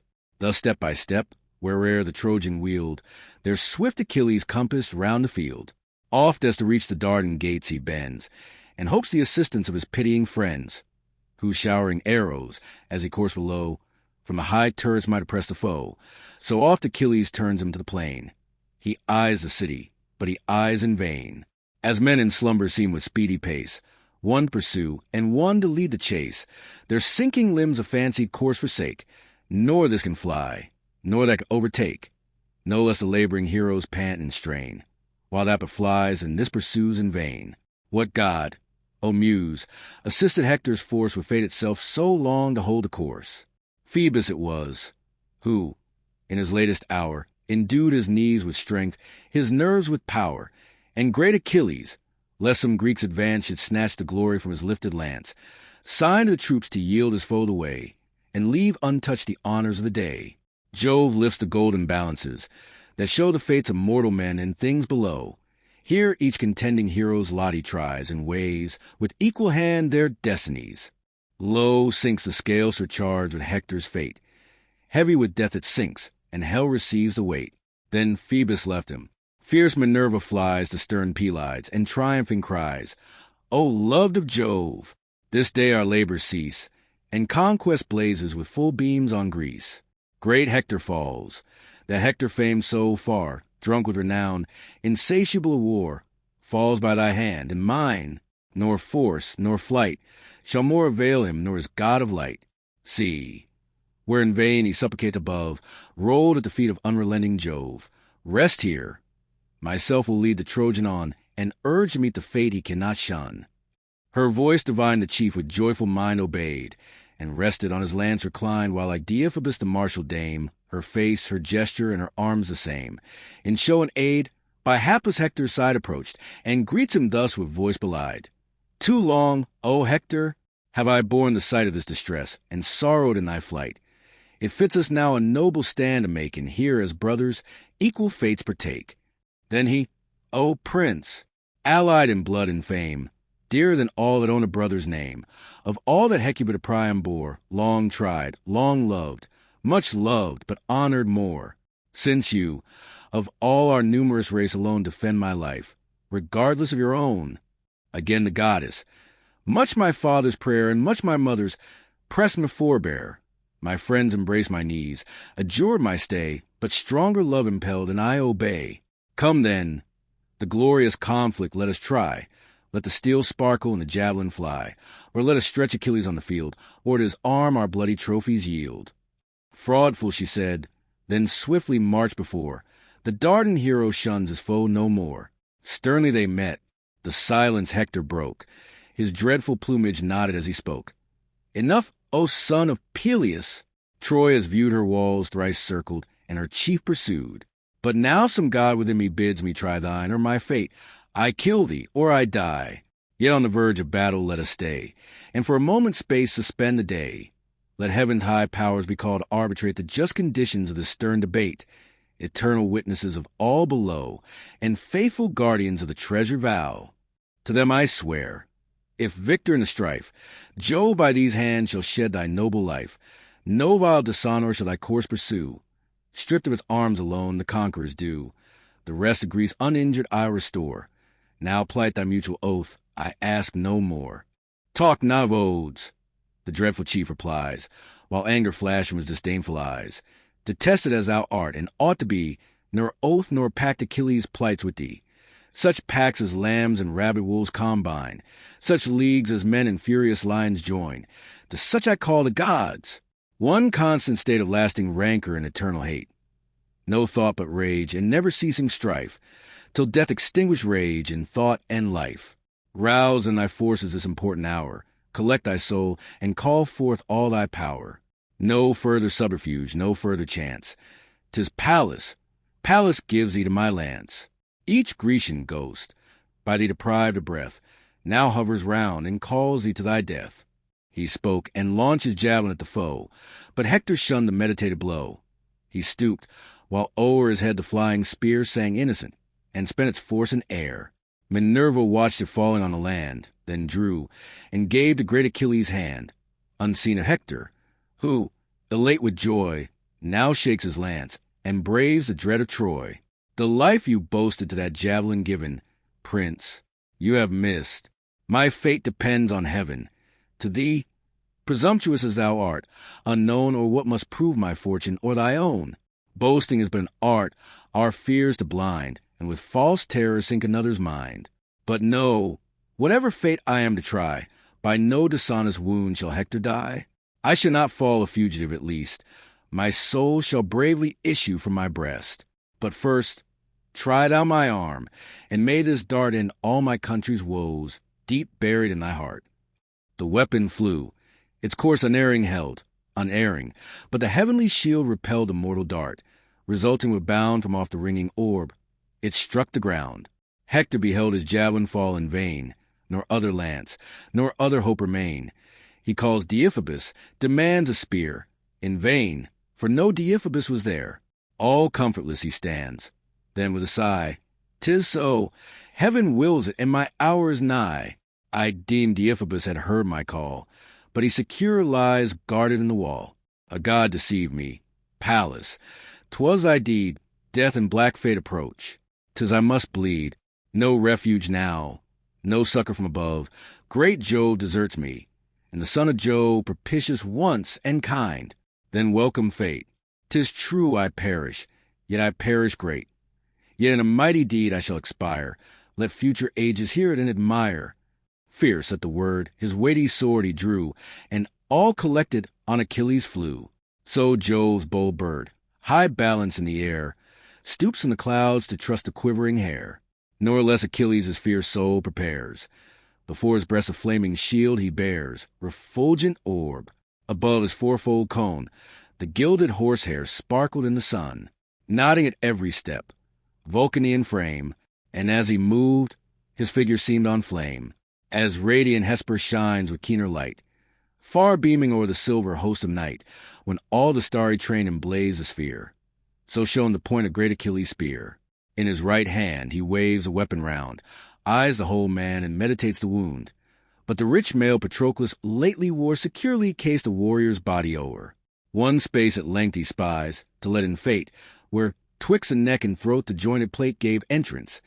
Through that penetrable part furious he drove the well-directed dart, nor pierced a windpipe yet, nor took the power of speech, unhappy, from thy dying hour. Prone on the field the bleeding warrior lies, while thus triumphing, stern Achilles cries.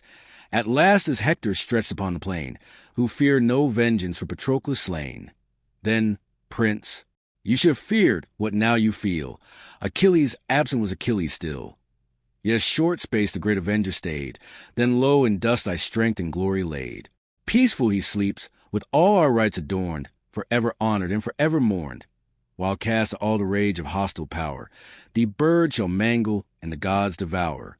Then Hector, fainting at the approach of death, by thy own soul, by those who gave thee breath, by all the sacred prevalence of prayer, ah, leave me not for Grecian dogs to tear, the common rites of sepulture bestow, to soothe a father's and a mother's woe. Let their large gifts procure an urn at least, and Hector's ashes in his country rest. No, wretched cursed, relentless he replies. Flames, as he spoke, shot flashing from his eyes' winky face. Not those who gave me breath should bid me spare, nor all the sacred prevalence of prayer. Could I myself the bloody banquet join? No, to the dogs that carcass I resign. Should Troy, to bribe me, bring forth all her store, and giving thousands, offer thousands more, should Dardan Priam and his weeping dame drain their whole realm to buy one funeral flame, their Hector on the pile they should not see, nor rob the vultures of one limb of thee. Then thus the chief his dying accents drew.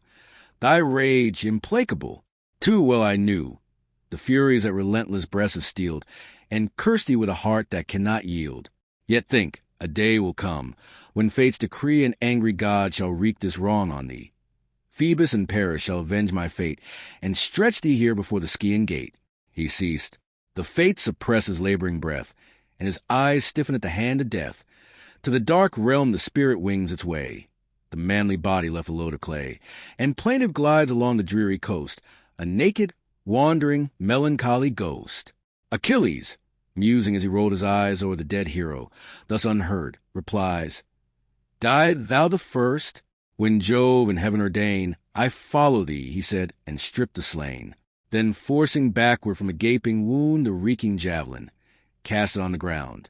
The thronging Greeks behold with wondering eyes his manly beauty and superior size, while some, ignobler, the great dead to face with wounds ungenerous or with taunts disgrace. How changed a Hector, who like Jove of late sent lightning on our fleets and scattered fate.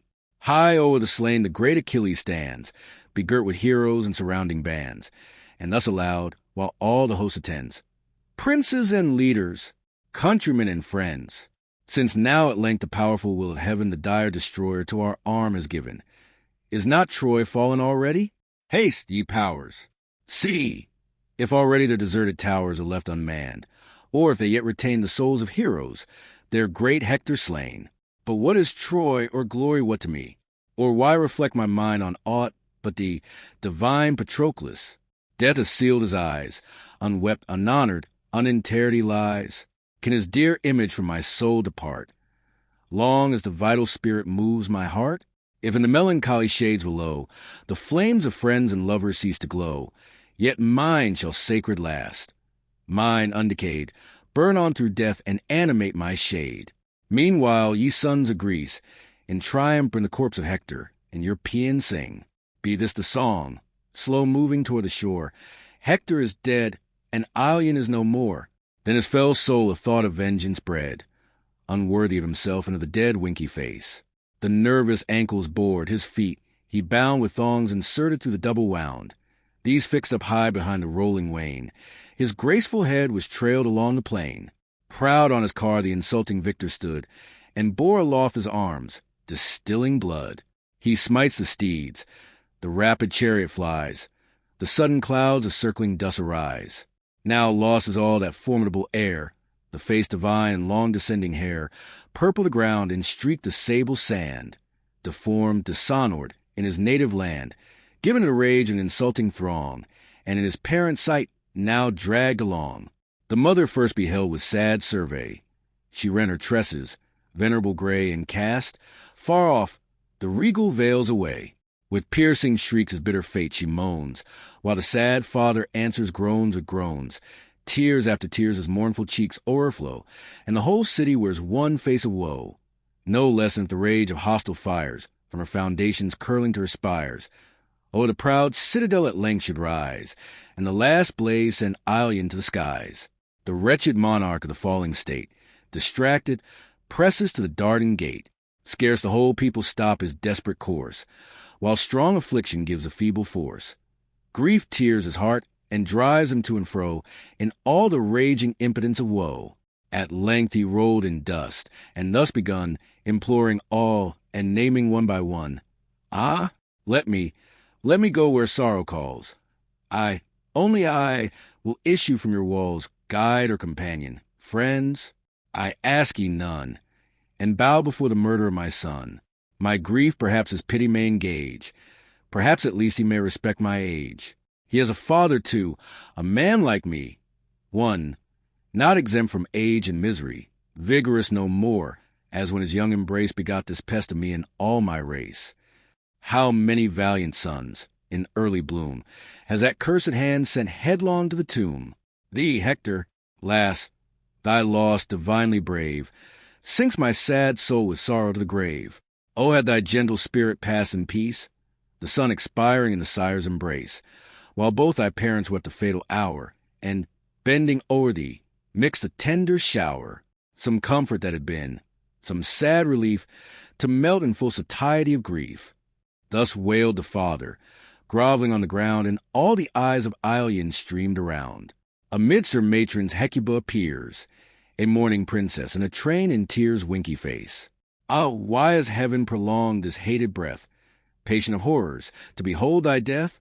O Hector, late thy parents' pride and joy, the boast of nations, the defense of Troy, to whom her safety and her fame she owed, her chief, her hero, and almost her god. O fatal change, become in one sad day a senseless corse, inanimate clay. But not as yet the fatal news had spread to fair Andromache of Hector dead. As yet no messenger had told his fate, not e'en his stay without the Scaean gate. Far in the close recesses of the dome, pensive she plied the melancholy loom. A growing work employed her secret hours, confusedly gay with intermingled flowers. Her fair-haired handmaids heat the brazen urn, the bath preparing for her lord's return in vain. Alas, her lord returns no more. Unbathed he lies, and bleeds along the shore.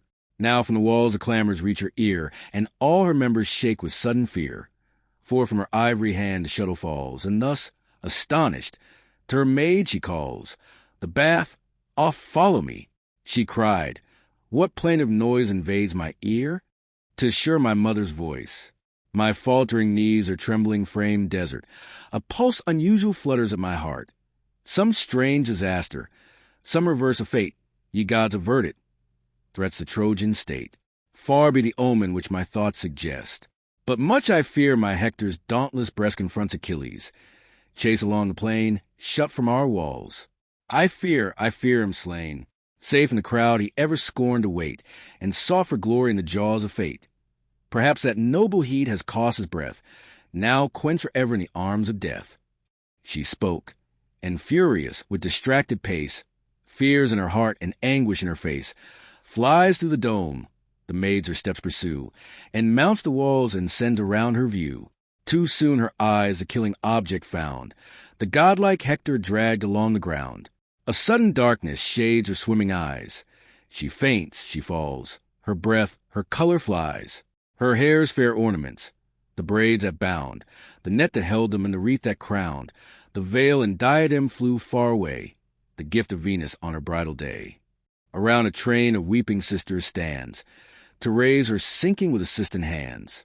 Scarce on the verge of death recalled, again she faints, or but recovers to complain.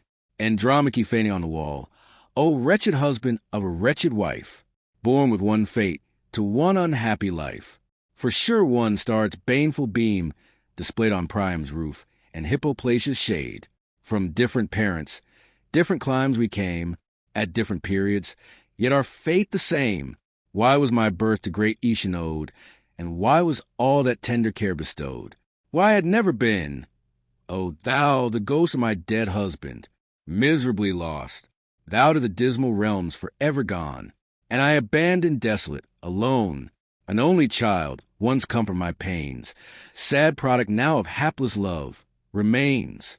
No more to smile upon his sire, no friend to help him now, no father to defend.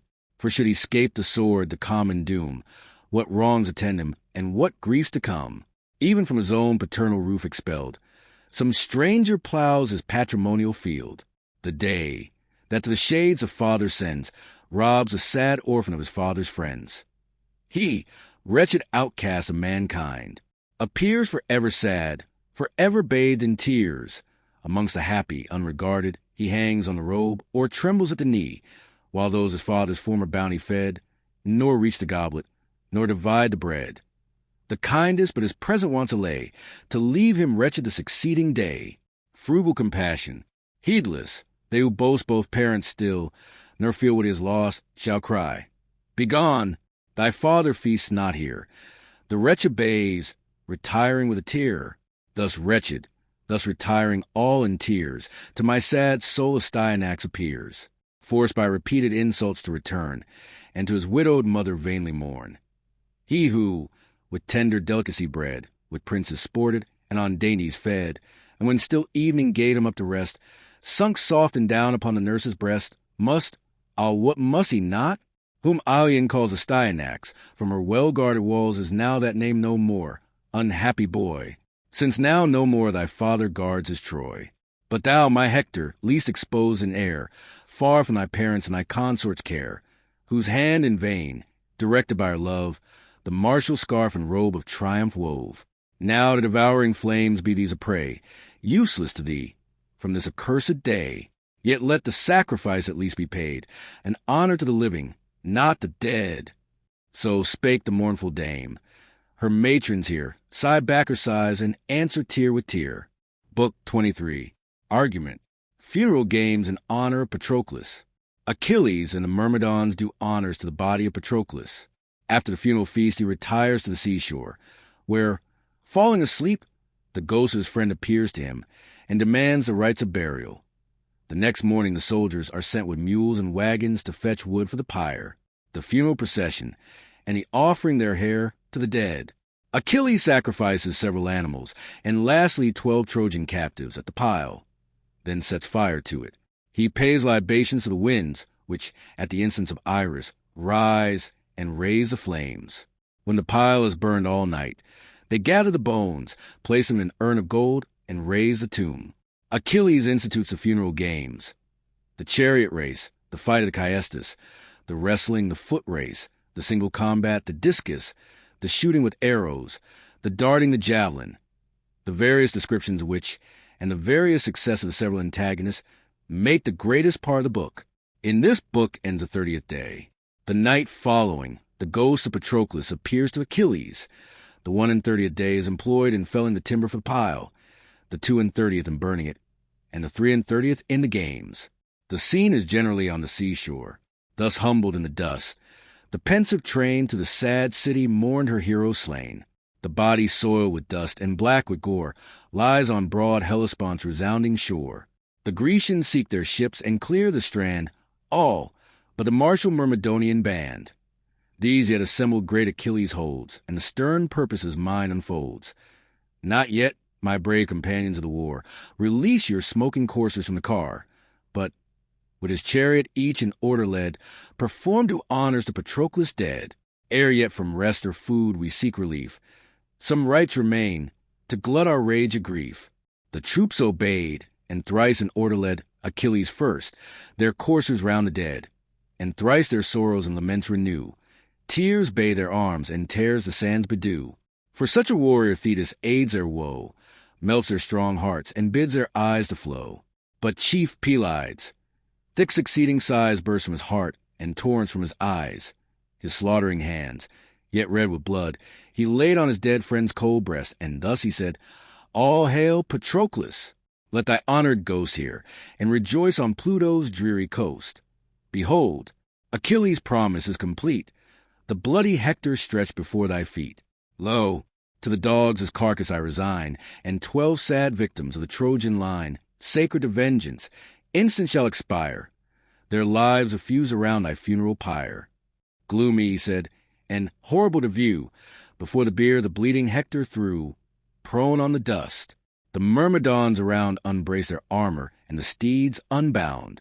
All to Achilles' sable ship repair, frequent and full, the genial feast to share. Now from the well-fed swine black smokes aspire, the bristly victims hissing o'er the fire. The huge ox bellowing falls. With feebler cries expires the goat. The sheep in silence dies. Around the hero's prostrate body flowed, in one promiscuous stream, the reeking blood. And now a band of Argive monarchs brings the glorious victor to the King of Kings. From his dead friend the pensive warrior went, with steps unwilling, to the regal tent. The attending heralds, as by office bound, with kindled flames a tripod vase around. To cleanse his conquering hands from hostile gore, they urge in vain. The chief refused, and swore no drop shall touch me, by almighty Jove, the first and greatest of the gods above.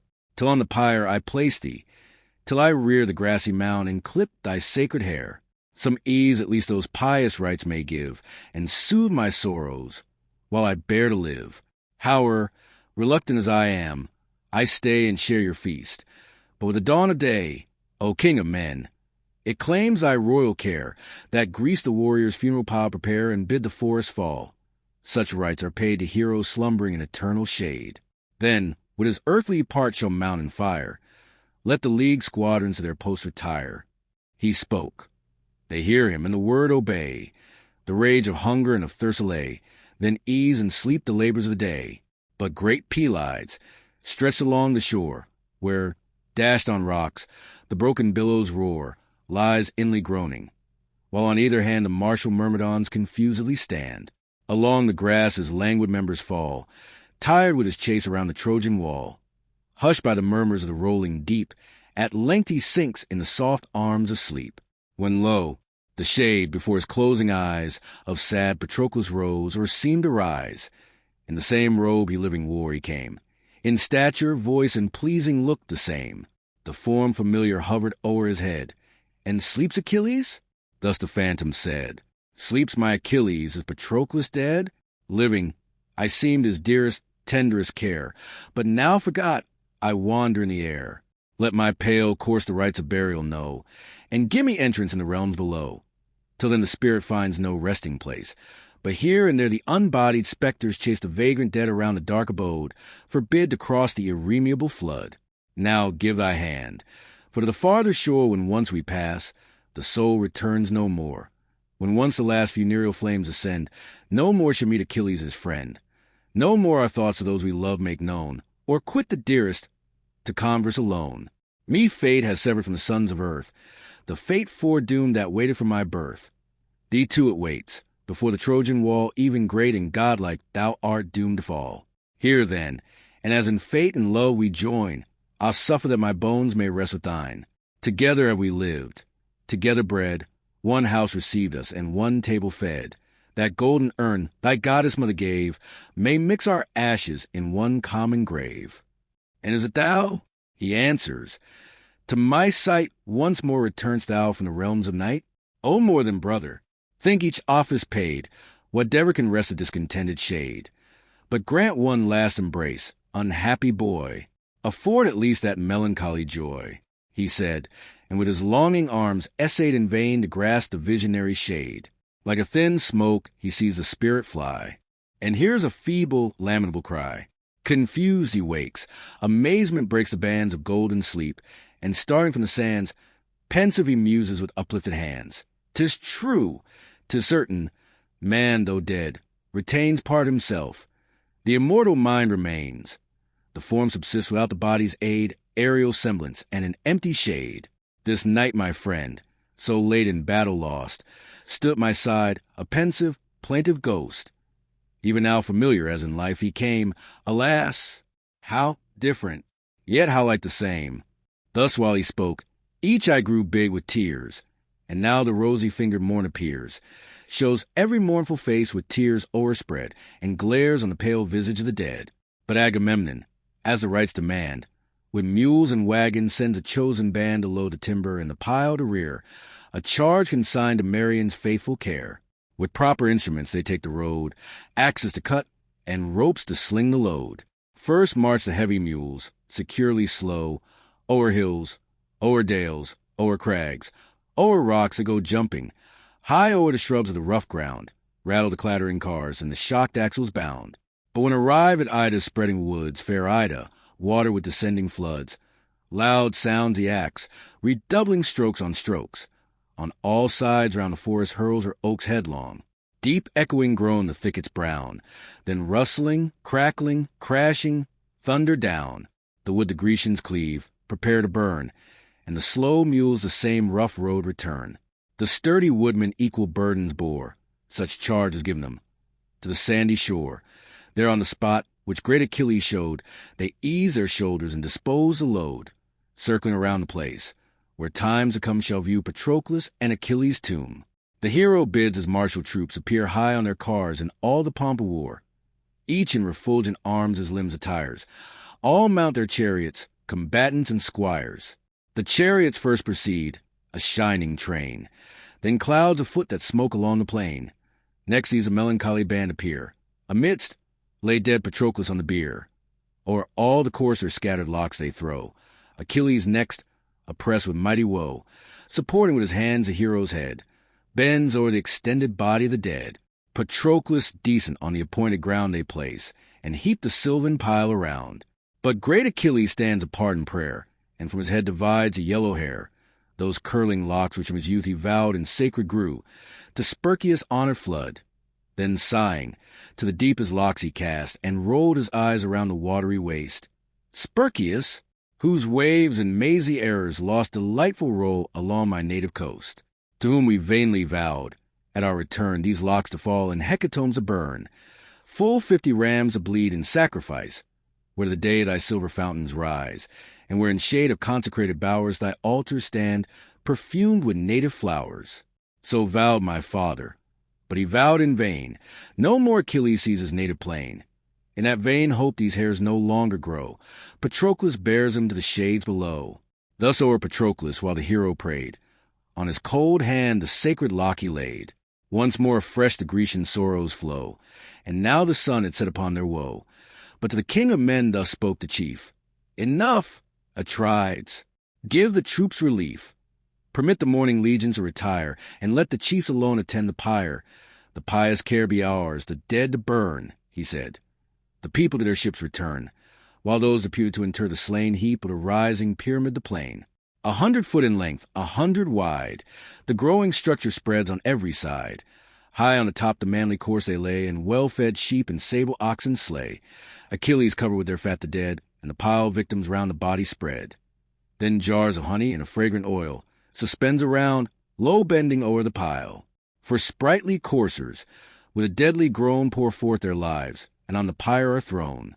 Of 9 large dogs, domestic at his board, fall 2, selected to attend their lord. Then last of all, and horrible to tell, sad sacrifice, 12 Trojan captives fell. On these the rage of fire victorious praise involves and joins them in one common blaze.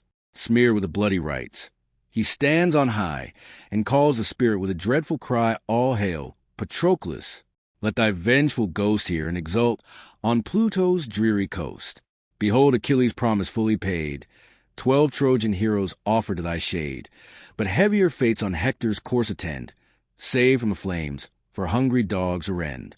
So spake he, threatening, but the gods made vain his threat, and guard inviolate the slain.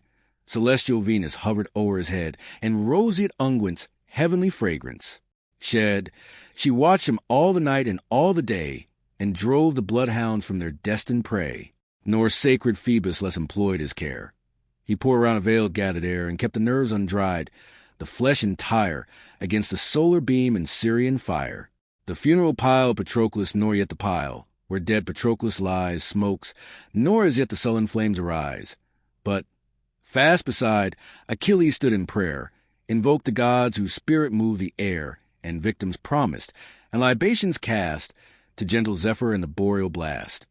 He called the aerial powers along the skies to breathe, and whispered to fires to rise. The winged Iris heard the heroes' call, and instant hastened to their airy hall, where in old Zephyr's open courts on high sat all the blustering brethren of the sky. She shone amidst them on her painted bow. The rocky pavement glittered with the show. All from the banquet rise, and each invites the various goddess to partake the rites. Not so, the dame replied. I haste to go to sacred ocean, and the floods are low.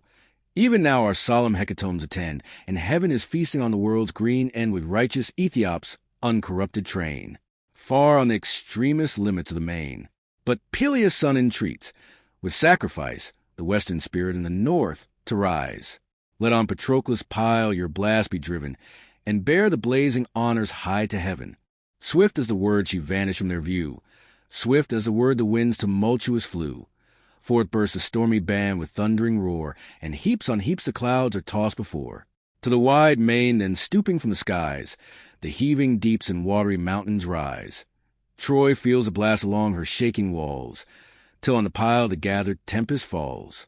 The structure crackles in the roaring fires, and all the night the plenteous flame aspires. All night Achilles hails Patroclus' soul, with large libations from the golden bowl. As a poor father, helpless and undone, mourns o'er the ashes of an only son, takes a sad pleasure the last bones to burn, and pours in tears ere yet they close the urn. So stayed Achilles, circling round the shore, so watched the flames, till now they flame no more. 'Twas when, emerging through the shades of night, the morning planet told the approach of light, and fast behind Aurora's warm array o'er the broad ocean poured the golden day. Then sank the blaze, the pile no longer burned, and to their caves the whistling winds returned. Across the Thracian seas their course they bore, the ruffled seas beneath their passage roar.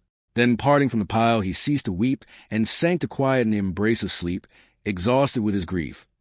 Meanwhile the crowd of thronging Grecians round Achilles stood. The tumult waked him.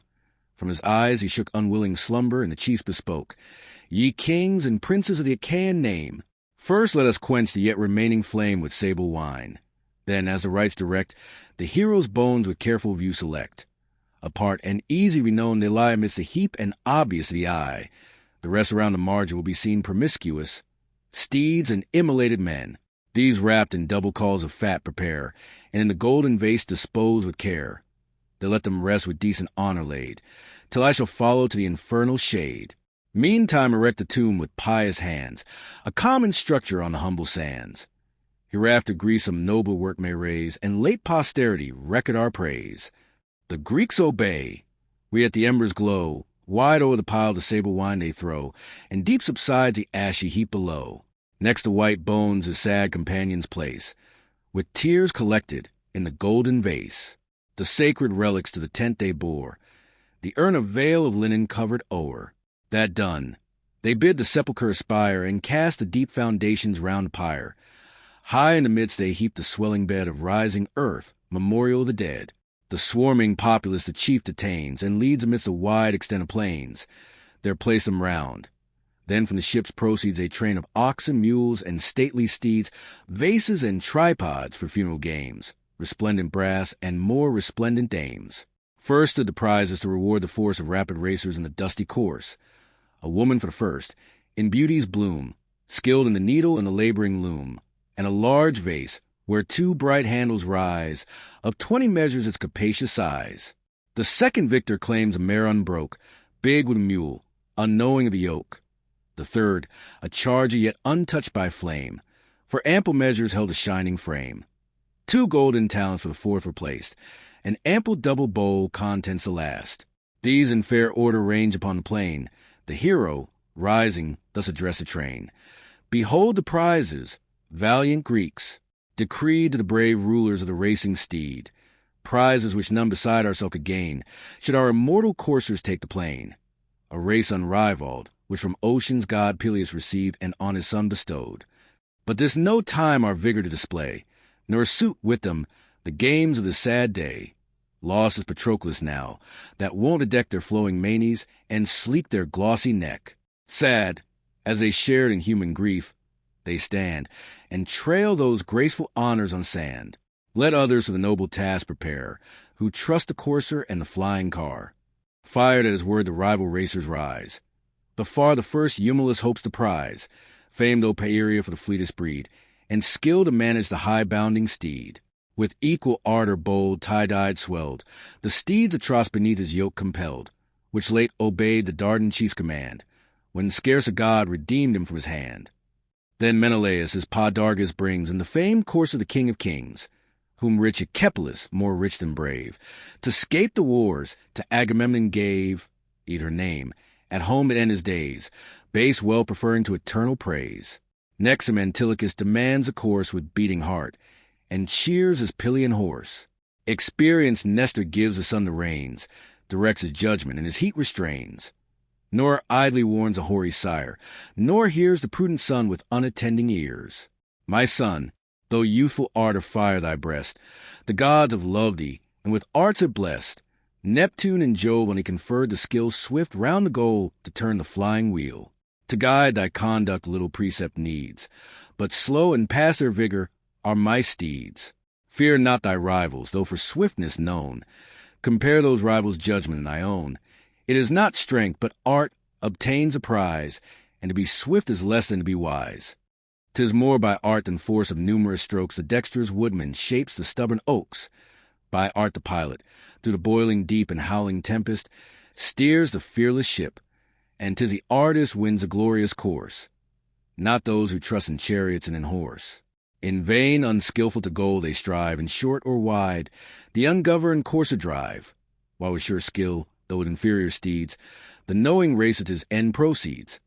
Fixed on a goal as I foreruns a course, his hand unerring steers the steady horse, and now contracts or now extend the rein, observing still the foremost on the plain.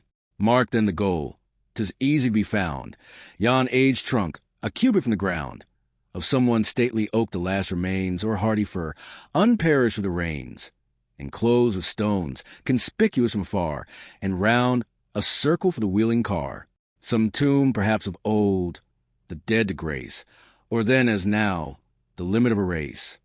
Bear close to this, and warily proceed, a little bending to the left-hand steed, but urge the right, and give him all the reins, while thy strict hand his fellow's head restrains, and turns him short, till, doubling as they roll, the wheels' round naves appear to brush the goal. Yet not to break the car or lame the horse, clear the stony heap direct the course, lest through incaution failing, thou mayst be a joy to others, a reproach to me. So shalt thou pass the goal, secure of mind, and leave unskilful swiftness far behind, though thy fierce rival drove the matchless steed which bore Adrastus, of celestial breed, or the famed race, through all the regions known, that whirled the car of proud Laomedon. Thus, not unsaid, the much-advising sage concludes, then sat stiff with unwieldy age. Next bold Marians was seen to rise, the last, but not least ardent for prize. They mount their seats, the lots their place dispose, rolled in his helmet, these Achilles throws. Young Nestor leads a race, Eumelus then, and next the brother the king of men. Thy lot, Marians, the fourth was cast, and far the bravest Diamond was last. They stand in order, an impatient train. Pelides points the barrier on the plain, and sends before old Phoenix the place, to mark the racers and to judge the race. At once the coursers from the barrier bound, the lifted scourges all at once resound. Their heart, their eyes, their voice, they send before, and up the champaign thunder from the shore. Thick, where they drive, the dusty cloud to rise, and the lost course in the whirlwind flies. Loose on their shoulders the long manes reclined, float in their speed and dance upon the wind. The smoking chariots, rapid as they bound, now seem to touch the sky, and now the ground, while hot for fame and conquest all their care. Each o'er his flying courser hung in air. Erect with ardor, poised upon the rein, they pant, they stretch, they shout along the plain. Now, the last compass fetched around the goal. At the near prize each gathers all his soul. Each burns with double hope, with double pain, tears up the shore and thunders toward the main. First flew Eumelus on Phaeacian steeds. With those of Troy's bold Diam succeeds.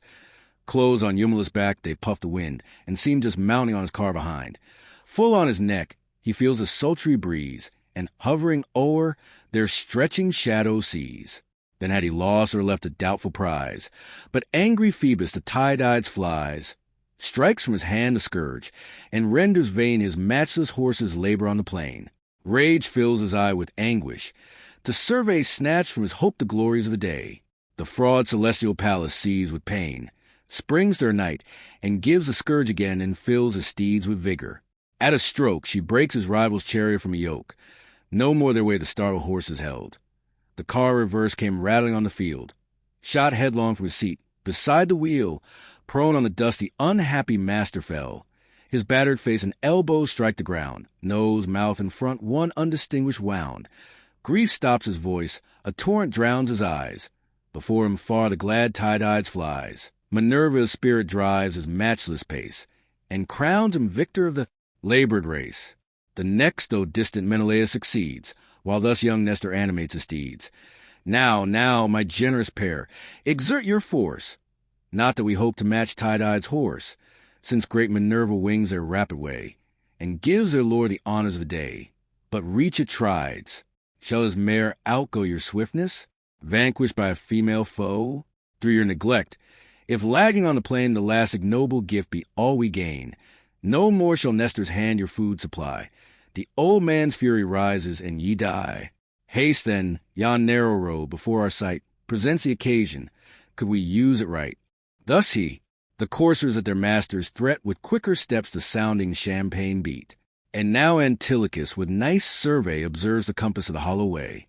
'Twas where, by force of wintry torrents torn, fast by the road a precipice was worn. Here, where but one could pass, to shun the throng the Spartan hero's chariot smoked along. Close up the venturous youth resolves to keep, still edging near, and bears him toward the steep. Atrides, trembling, casts his eye below, and wonders at the rashness of his foe. Hold, stay your steeds! What madness thus to ride this narrow way? Take larger field, he cried, or both must fall. Atrides cried in vain. He flies more fast, and throws up all the rein. Far as an able arm the disc can send. When youthful rivals their full force extend, so far Antilochus, thy chariot flew before the king. He, cautious, backward drew his horse compelled. Foreboding his fears, the rattling ruin of the clashing cars, the floundering coursers rolling on the plain, and conquest lost through frantic haste to gain. But thus upbraids his rival as he flies. Go, furious youth, ungenerous and unwise. Go, but expect not all the prize resign. Add perjured fraud, and make it thine. Then to his steeds with all his force he cries, Be swift, be vigorous, and regain the prize. Your rivals, destitute of youthful force, with fainting knees shall labor in the course, and yield the glory yours. The steeds obey. Already at their heels they wing their way, and seem already to retrieve the day. Meantime the Grecians in the ring beheld the coursers bounding o'er the dusty field. The first who marked them was the Cretan king. High on a rising ground, above the ring, the monarch sat. From whence with sure survey he well observed the chief who led the way, and heard from far his animating cries, and saw the foremost steed with sharpened eyes, on whose broad front a blaze of shining white, like the full moon, stood obvious to the sight. He saw, and rising to the Greeks begun, Are yonder horse discerned by me alone? Or can ye, all, another chief survey, and other steeds and lately led the way? Those, though the swiftest, by some god withheld, lie sure disabled in the middle field. For, since the goal they doubled, round the plain I search to find them, but I search in vain. Perchance the reins forsook the driver's hand, and, turned too short, he tumbled on the strand, shot from the chariot, while his coursers stray with frantic fury from the destined way. Rise in some other, and inform my sight, for these dim eyes, perhaps, discern not right. Yet sure he seems, to judge by shape and air, the great Aetolian chief, renowned in war. Old man, Oileus rashly thus replies, Thy tongue too hastily confers the prize of those who view the course, nor sharpest-eyed, nor youngest, yet the readiest to decide. Eumelus' steeds, high bounding the chase, still as at first, unrivaled lead the race.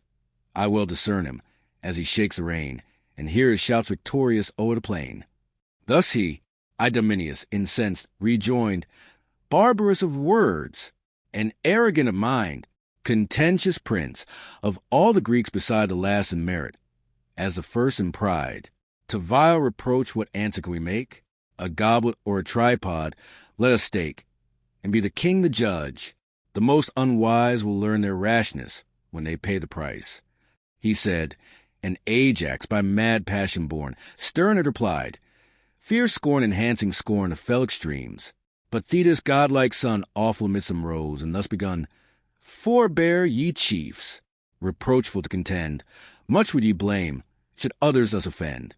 And lo, the approaching steed your contest end. No sooner had he spoke, but thundering near, drives, through a stream of dust, the charioteer. High o'er his head the circling lash he wields. His bounding horses scarcely touched the fields. His car amidst the dusty whirlwind rolled, bright with a mingled blaze of tin and gold, refulgent through the cloud. No eye could find the track his flying wheels had left behind, and the fierce coursers urged their rapid pace so swift it seemed a flight and not a race. Now victor at the goal tight-eyed stands, quits his bright car, and springs upon the sands. From the hot steeds the sweaty torrents stream. The well-plied whip is hung athwart the beam. With joy brave Sthenelus received the prize, the tripod vase, and dame with radiant eyes. These to the ships his train triumphant leads. The chief himself unyokes the panting steeds. Young Nestor follows, who by art, not force, o'erpassed the Atrides, second in the course. Behind, Atrides urged the race, more near than to the courser in his swift career the following car, just touch it with his heel and brush it with his tail the whirling wheel. Such, and so narrow now the space between the rivals, late so distant on the green. So soon swift e'd her lost ground regained, one length, one moment, had the race obtained. Marion pursued, at greater distance still, with tardier coursers and inferior skill. Last came Admetus, thy unhappy son. Slow dragged the steeds his battered chariot on. Achilles saw, and pitying thus begun, "Behold, the man whose matchless art surpassed the sons of Greece, the ablest yet the last. Fortune denies, but justice bids us pay, since great Tydides bears the first away, to him the second honors of the day." The Greeks consent with loud applauding cries, and then Eumelus had received the prize. But youthful Nestor, jealous of his fame, the award opposes and asserts his claim. "Think not," he cries, "I tamely will resign, O Peleus' son, the mare so justly mine. What if the gods, the skillful to confound, have thrown the horse and horseman to the ground? Perhaps he sought not heaven by sacrifice, and vows omitted forfeited the prize. If yet distinction to thy friend to show, and please the soul desires to bestow, some gift must grace Eumelus. View thy store of beauteous handmaids, steeds, and shining ore, an ample present let him thence receive, and Greece shall praise thy generous thirst to give. But this my prize I never shall forego, this, who but touches warriors, is my foe." Thus spake the youth, nor did his words offend. Pleased with the well-turned flattery of friend, Achilles smiled. "The gift proposed," he cried, "Antilochus, we shall ourselves provide. With plates of brass the corselet covered o'er, the same renowned Asteropaeus wore, whose glittering margins raised with silver shine. No vulgar gift, Eumelus, shall be thine." He said, Automedon at his command the corset brought, and gave it to his hand. Distinguished by his friend, his bosom glows with generous joy. Then Menelaus rose. The herald placed a scepter in his hands, and stilled the clamor of the shouting bands. Not without cause incensed Nestor's son, and inly grieving, thus the king begun. "The praise of wisdom in thy youth obtained, an act so rash Antilochus has stained. Robbed of my glory and my just reward, to you, O Grecians, be my wrong declared. So not a leader shall our conduct blame, or judge me envious of rivals' fame. But shall not we ourselves the truth maintain? What needs appealing in a fact so plain? What Greek shall blame me, if I bid thee rise, and vindicate by oath the ill-gotten prize? Rise, if thou darest, before thy chariot stand, the driving skirt high lifted in thy hand, and touch thy steeds, and swear thy whole intent was but to conquer, not to circumvent. Swear by that God whose liquid arms around the globe, and whose dread earthquakes heave the ground." The prudent chief with calm attention heard, then mildly thus, "Excuse, if youth have erred, superior as thou art, forgive the offense, nor are thy equal or in years or sense. Thou know'st the errors of unripened age. Weak are its counsels, headlong is its rage. The prize I quit, if thou thy wrath resign. The mare or aught thou ask'st, be freely thine ere I become, from thy dear friendship torn, hateful to thee, and to the gods forsworn." So spoke Antilochus, and at the word the mare contested to the king restored. Joy swells the soul, as when a vernal grain lifts a green ear above the springing plain. The fields their vegetable life renew, and laugh and glitter with the morning dew. Such joy the Spartan's shining face o'erspread, and lifted his gay heart, while thus he said, "Still may our souls, O generous youth, agree, 'tis now a tribe's turn to yield to thee. Rash heat perhaps a moment might control, not break the settled temper of thy soul. Not but, my friend, 'tis still the wiser way to waive contention with superior sway. For how few, who shall like thee offend, like thee, have talents to regain the friend. To plead indulgence and thy fault atone, suffice thy father's merit and thy own. Generous alike, for me, the sire and son have greatly suffered and have greatly done. I yield, that all may know my soul can bend, nor is my pride preferred before my friend."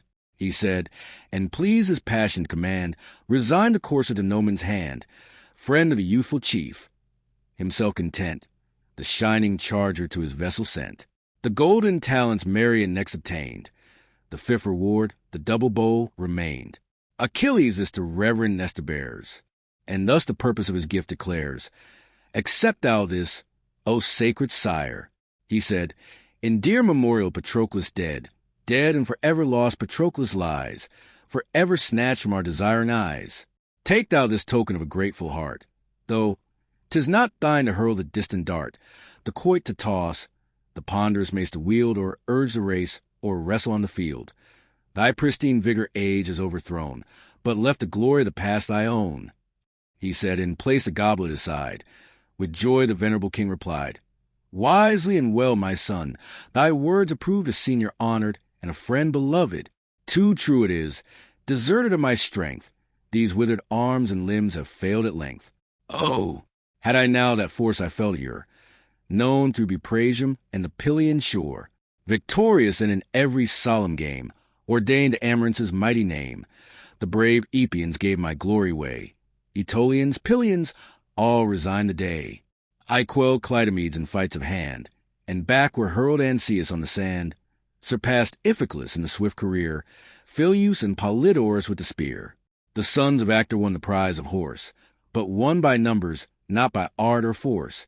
For the famed twins, impatient to survey prize after prize by Nestor borne away, sprung to their car, and with united pains one lashed the coursers, while one ruled the reins. Such once I was. Now to these tasks succeeds a younger race, that emulate our deeds. I yield, alas, to age who must not yield, though once the foremost hero of the field. Go thou, my son, by generous friendship led, with martial honors decorate the dead. While pleased I take the gift thy hands present, pledge of benevolence and kind intent. Rejoice of all the numerous Greeks, to see not one but honors sacred age in me. Those due distinctions thou so well canst pay. May the just gods return another day. Proud of the gift, thus spake the full of days. Achilles heard him, prouder of the praise. The prizes next are ordered to the field, for the bold champions who the Caestus wield. A stately mule, as yet by toils unbroke, of 6 years' age, unconscious of the yoke, is to the circus led and firmly bound. Next stands a goblet massy, large, and round. Achilles rising thus. Let Greece excite 2 heroes equal to this hardy fight, who dare the foe with lifted arm provoke, and rush beneath the long descending stroke. On whom Apollo shall the palm bestow, and whom the Greeks supreme by conquest know. This mule his dauntless labor shall repay. The vanquished bear the massy bowl away. This dreadful combat great Epeus chose high o'er the crowd. Enormous bulk. He rose and seized the beast, and thus began to say, "Stand forth a man, to bear the bowl away, price of his ruin. For who dares deny this mule my right? The undoubted victor the first. Others, 'tis owned, in fields of battle shine, but the first honors of this fight are mine, for who excels in all? Then let my foe draw near, but first his certain fortune know. Secure this hand shall his whole frame confound, mash all his bones and all his body pound. So let his friends be nigh, a needful train, to heave the battered carcass off the plain." The giant spoke, and in a stupid gaze the host beheld him, silent with amaze. 'Twas thou, Euryalus, who durst aspire to meet his might, and emulate thy sire, the great Mecisteus, who in days of your Theban games the noblest trophy bore, the games ordained dead Oedipus to grace, and singly vanquished the Cadmean race. Him great Tydides urges to contend, warm with the hopes of conquest for his friend. Officious with the cincture girds him round, and to his wrist the gloves of death are bound. Amid the circle now each champion stands, and poises high in air his iron hands. With clashing gauntlets now they fiercely close. Their crackling jaws re-echo to blows, and painful sweat from all their members flows. At length Epeus dealt a weighty blow full in the cheek of his unwary foe. Beneath that ponderous arm's resistless sway, down dropped he, nerveless, and extended lay, as a large fish, when winds and waters roar, by some huge billow dashed against the shore, lies panting, not less battered with his wound. The bleeding hero pants upon the ground. To rear his fallen foe, the victor lends scornful his hand, and gives him to his friends, whose arms support him, reeling through the throng, and dragging his disabled legs along. Nodding, his head hangs down his shoulder o'er. His mouth and nostrils put a clotted gore wrapped round in mist he lies, and lost of thought. His friends receive the bowl, too dearly bought. The third bold game Achilles next demands, and calls the wrestlers to the level sands. A massy tripod for the victor lies, of twice 6 oxen its reputed price. And next, the loser spirits to restore a female captive, valued but at 4. Scarce did the chief the vigorous strife propose, when tower-like Ajax and Ulysses rose. Amid the ring each nervous rival stands, embracing rigid with implicit hands. Clothes locked above, their heads and arms are mixed. Below, their planted feet at distance fixed, like 2 strong rafters which the builder forms, proof to the wintry winds and howling storms, their tops connected, but at wider space fixed on the center stands their solid base. Now to the grasp each manly body bends. The humid sweat from every pore descends. Their bones resound with blows. Sides, shoulders, thighs swell to each gripe, and bloody tumors rise. Nor could Ulysses, for his art renowned, earn the strength of Ajax on the ground. Nor could the strength of Ajax overthrow the watchful caution of his artful foe. While the long strife even tired the lookers on, thus to Ulysses spoke great Telamon. Or let me lift thee, chief, or lift thou me. Prove we our force, and Jove the rest decree. He said, and straining, heave him off the ground with matchless strength. That time Ulysses found strength to evade, and where the nerves combined his ankle struck. The giant fell supine, Ulysses following on his bosom lies, shouts of applause run rattling through the skies. Ajax to lift Ulysses' next essays. He barely stirred him, but he could not raise. His knee locked fast, the foe's attempt denied, and grappling close, they tumbled side by side. Defiled with honorable dust they roll, still breathing strife and unsubdued of soul. Again they rage, again combat rise, when great Achilles thus divide the prize.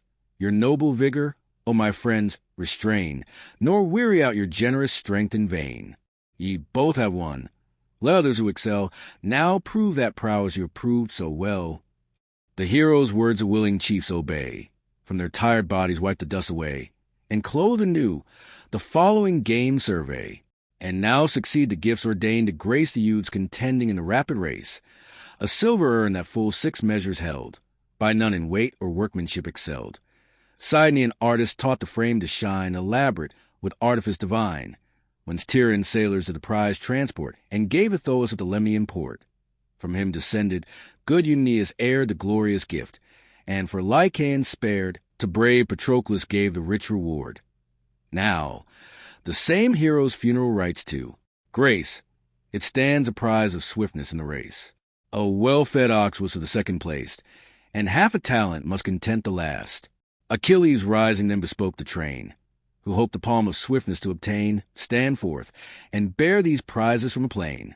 The hero said, and starting from his place, Oilean Ajax rises to the race, Ulysses next, and he whose speed surpassed his youthful equals, Nestor's son, the last. Ranged in a line the ready racers stand. Pelides points the barrier with his hand. All start at once. Oileus led the race. The next Ulysses, measuring pace with pace, behind him, diligently close he sped, as closely following as the running thread the spindle follows, and displays the charms of the fair spinster's breast and moving arms. Graceful in motion thus his foe he plies, and treads each footstep ere the dust can rise. His glowing breath upon his shoulders plays. The admiring Greeks loud acclamations raise. To him they give their wishes, hearts, and eyes, and send their souls before him as he flies. Now 3 times turned in prospect of the goal, the panting chief to Pallas lifts his soul. Assist, O goddess, thus in thought he prayed, and present at his thought descends a maid, buoyed by her heavenly force. He seems to swim, and feels a pinion lifting every limb.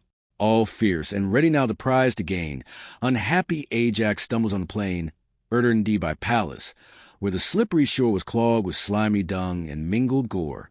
The self-same place beside Patroclus' pyre, where late the slaughtered victims fed the fire. Besmeared with filth and blotted o'er with clay, obscene to sight, the rueful racer lay. The well-fed bull the second prize he shared, and left the urn Ulysses' rich reward. Then, grasping by the horn the mighty beast, the baffled hero thus the Greeks addressed. Accursed fate! The conquest I forego. A mortal I, a goddess was my foe. She urged her favorite on a rapid way, and Pallas, not Ulysses, won the day. Thus sourly wailed he, sputtering dirt and gore. A burst of laughter echoed to the shore. Antilochus, more humorous than the rest, takes the last prize, and takes it with a jest. Why with our wiser elders should we strive? The gods still love them, and they always thrive. Ye see, to Ajax I must yield the prize. He to Ulysses, still more aged and wise, a green old age unconscious of decays, that proves a hero born in better days. Behold his vigor in this active race. Achilles only boasts a swifter pace. For who can match Achilles? He who can, must yet be more than hero, more than man. The effect succeeds the speech. Pelides cries, "Thy artful praise deserves a better prize. Nor Greece in vain shall hear thy friend extolled.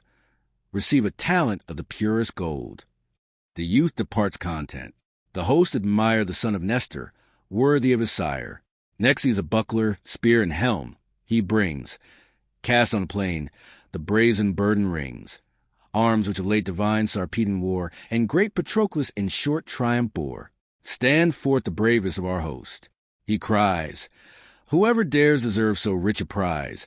Now grace the list before our army's sight, and sheathed in steel, provoke his foe to fight. Who first the jointed armor shall explore, and stain his rival's mail with issuing gore.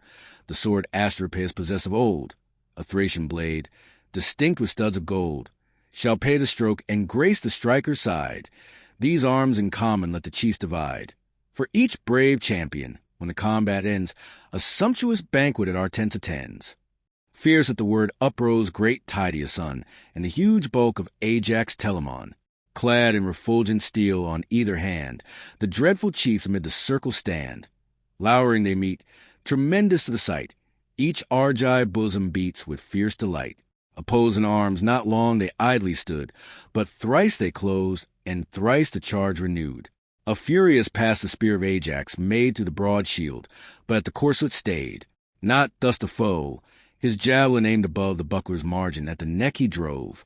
But Greece, now trembling for her hero's life, bade share the honors and surcease the strife. Yet still the victors do Tydides gains, within the sword and studded belt remains. Then hurled the hero, thundering on the ground, a mass of iron and enormous round, whose weight and size the circling Greeks admire, rude from the furnace, and but shaped by fire. This mighty quoit Aetion wont to rear, and from his whirling arm dismiss in air. The giant by Achilles slain, he stowed among his spoils his memorable load. For this he bids those nervous artists vie, that teach the disc to sound along the sky. Let him, whose might can hurl this bow, arise. Who farthest hurls it, take it as his prize. If he be one enriched with large domain of downs for flocks, and arable for grain, small stock of iron needs that man provide. His hinds and swains whole years shall be supplied from hence, nor ask the neighboring cities aid for plowshares, wheels, and all the rural trade. Stern Polypides stepped before the throng, and great Leontius, more than mortal strong, whose force with rival forces to oppose, uprose great Ajax. Up Epeus rose. Each stood in order. First Epeus threw. High o'er the wondering crowds the whirling circle flew. Leontius next a little space surpassed. And third, the strength of godlike Ajax cast. O'er both their marks it flew, till fiercely flung from Polypides' arm the discus sung. Far as a swain his whirling sheep hook throws, that distant falls among the grazing cows, so past him all the rapid circle flies. His friends, while loud applauses shake the skies, with force conjoined heave off the weighty prize. Those who in skillful archery contend, he next invites the twanging bow to bend, and twice 10 axes cast amidst the round, 10 double-edged, and 10 that singly wound the mast, which late a first-rate galley bore, the hero fixes in the sandy shore. To the tall top a milk-white doe they tie, the trembling mark at which their arrows fly. Whose weapon strikes yon fluttering bird, shall bear these 2-edged axes, terrible in war, the single, he whose shaft divides a cord. He said, experienced Marion took the word, and skillful Tusser. In the helm they threw their lots inscribed, and forth the ladder flew. Swift from the string the sounding arrow flies, but flies unblessed. No grateful sacrifice, no firstling lambs, unheedful, didst thou vow to Phoebus, patron the shaft and bow. For this, thy well-aimed arrow turned aside, erred from the dove, yet cut the cord that tied. Adown the mainmast fell the parted string, and the free bird of heaven displays her wing. Sea, shores, and skies, with loud applause resound, and Marion eager meditates the wound. He takes the bow, directs the shaft above, and followed with his eye the soaring dove, implores the god to speed it through the skies, with vows of firstling lambs, and grateful sacrifice the dove, in airy circles as she, wheels amid the clouds the piercing arrow feels. Quite through and through the point its passage found, and at his feet fell bloody to the ground. The wounded bird, ere yet she breathed her last, with flagging wings alighted on the mast, A moment hung, and spread her pinions there, then sudden dropped, and left her life in air. From the pleased crowd new peals of thunder rise, and to the ship's brave Marion bears a prize. To close the funeral games, Achilles lasts a massy spear amid the circle placed, an ample charger of unsullied frame, with flowers high wrought, not blackened yet by flame. For these he bids the heroes prove their art, whose dexterous skill directs the flying dart. Here too great Marion hopes the noble prize, nor here disdain the king of men to rise. With joy Iliad saw the honor paid, rose the monarch and respectful said, "Thee first in virtue, as in power supreme, O king of nations, all thy Greeks proclaim. In every martial game thy worth attest, and know thee both their greatest and their best. Take then the prize, but let brave Marion bear this beamy javelin in thy brother's war." Pleased from the hero's lips his praise to hear, the king to Marion gives the brazen spear, but set apart for sacred use, commands a glittering charger to tall Phibius' hands. Series, Book 24. Argument: the redemption of the body of Hector. The gods deliberate about the redemption of Hector's body. Jupiter sends Thetis to Achilles to dispose him for the restoring it, and Iris to Priam to encourage him to go in person and treat for it. The old king, notwithstanding the remonstrances of his queen, makes ready for the journey, to which he is encouraged by an omen from Jupiter. He sets forth in his chariot, with a wagon loaded with presents, under the charge of Idaeus the herald. Mercury descends in the shape of a young man, and conducts him to the pavilion of Achilles. Their conversation on the way. Priam finds Achilles at his table, casts himself at his feet, and begs for the body of his son. Achilles, moved with compassion, grants his request, detains him one night in his tent, and the next morning sends him home with the body. The Trojans run out to meet him. The lamentations of Andromache, Hecuba, and Helen, with the solemnities of the funeral. The time of 12 days is employed in this book, while the body of Hector lies in the tent of Achilles, and as many more are spent in the truce allowed for his interment. The scene is partly in Achilles' camp, and partly in Troy. Now from the finished games the Grecian bands seek their black ships, and clear the crowded strand, all stretched at ease a genial banquet share, and pleasing slumbers quiet all their care. Not so Achilles, he, to grief resigned, his friend's dear image present to his mind, takes his sad couch, more unobserved to weep, nor taste the gift of all-composing sleep. Restless he rolled around his weary bed, and all his soul on his Patroclus fed. The form so pleasing and the heart so kind, that youthful vigor and that manly mind, what toils they shared, what martial works they wrought, what seas they measured, and what fields they fought, all pass before him in remembrance dear. Thought follows thought, and tear succeeds to tear. And now supine, now prone, the hero lay, now shift aside, impatient for the day. Then starting up, disconsolate, he goes wide on the lonely beach to vent his woes. There's the solitary mourner raves, the ruddy morning rises o'er the waves. Soon as it rose, his furious steeds he joined. The chariot flies, and Hector trails behind, and thrice Patroclus. Round thy monument was Hector dragged, then hurried to the tent. There sleep at last o'er comes the hero's eyes, while foul and dusty unhonored carcass lies, but not deserted by the pitying skies. For Phoebus watched it with superior care, preserved from gaping wounds and tainting air, and, ignominious as it swept the field, spread o'er the sacred corse his golden shield. All heaven was moved, and Hermes willed to go by stealth to snatch him from the insulting foe. But Neptune this, and Pallas this denies, and each unrelenting empress of the skies, e'er since that day implacable to Troy, what time young Paris, simple shepherd boy, won by destructive lust reward obscene, their charms rejected for the Cyprian queen. But when the 10 celestial morning broke, to heaven assembled, thus Apollo spoke. Hector's body, the seer of Achilles' unpitying powers. How oft each holy fane has Hector tinged with blood of victims slain? And can ye still his cold remains pursue? Still grudge his body to the Trojans' view? Deny to consort, mother, son, and sire the last sad honors of funeral fire? Is then the dire Achilles all your care? That iron heart, inflexibly severe, a lion, not a man, who slaughters wide, in strength of rage and impotence of pride, who hastes to murder with savage joy, invade around, and breathes but to destroy. Shame is not his soul, nor understood the greatest evil and the greatest good. Still for one loss he rages unresigned, repugnant to the lot of all mankind. To lose a friend, a brother, or son, heaven dooms each mortal, and if it was done, a while they sorrow, then dismiss their care. Fate gives a wound, and man is born to bear. But this insatiate, the commission given by fate exceeds, and tempts the wrath of heaven. Lo, how his rage dishonest drags along Hector's dead earth, insensible of wrong. Brave though he be, yet by no reason awed, he violates the laws of man and God. The judgment of Paris, if equal honors by the partial skies, are doomed both heroes. Juno thus replies, If Thetis' son must no distinction know, then hear, ye gods, the patron of the bough. But Hector only boasts a mortal claim, his birth deriving from a mortal dame. Achilles, of your own ethereal race, springs from a goddess by a man's embrace, a goddess by ourself to Peleus given, a man divine and chosen friend of heaven. To grace those nuptials, from a bright abode yourselves were present, where this minstrel god, well pleased to share the feast, amid the choir stood proud to him, and tune his youthful lyre.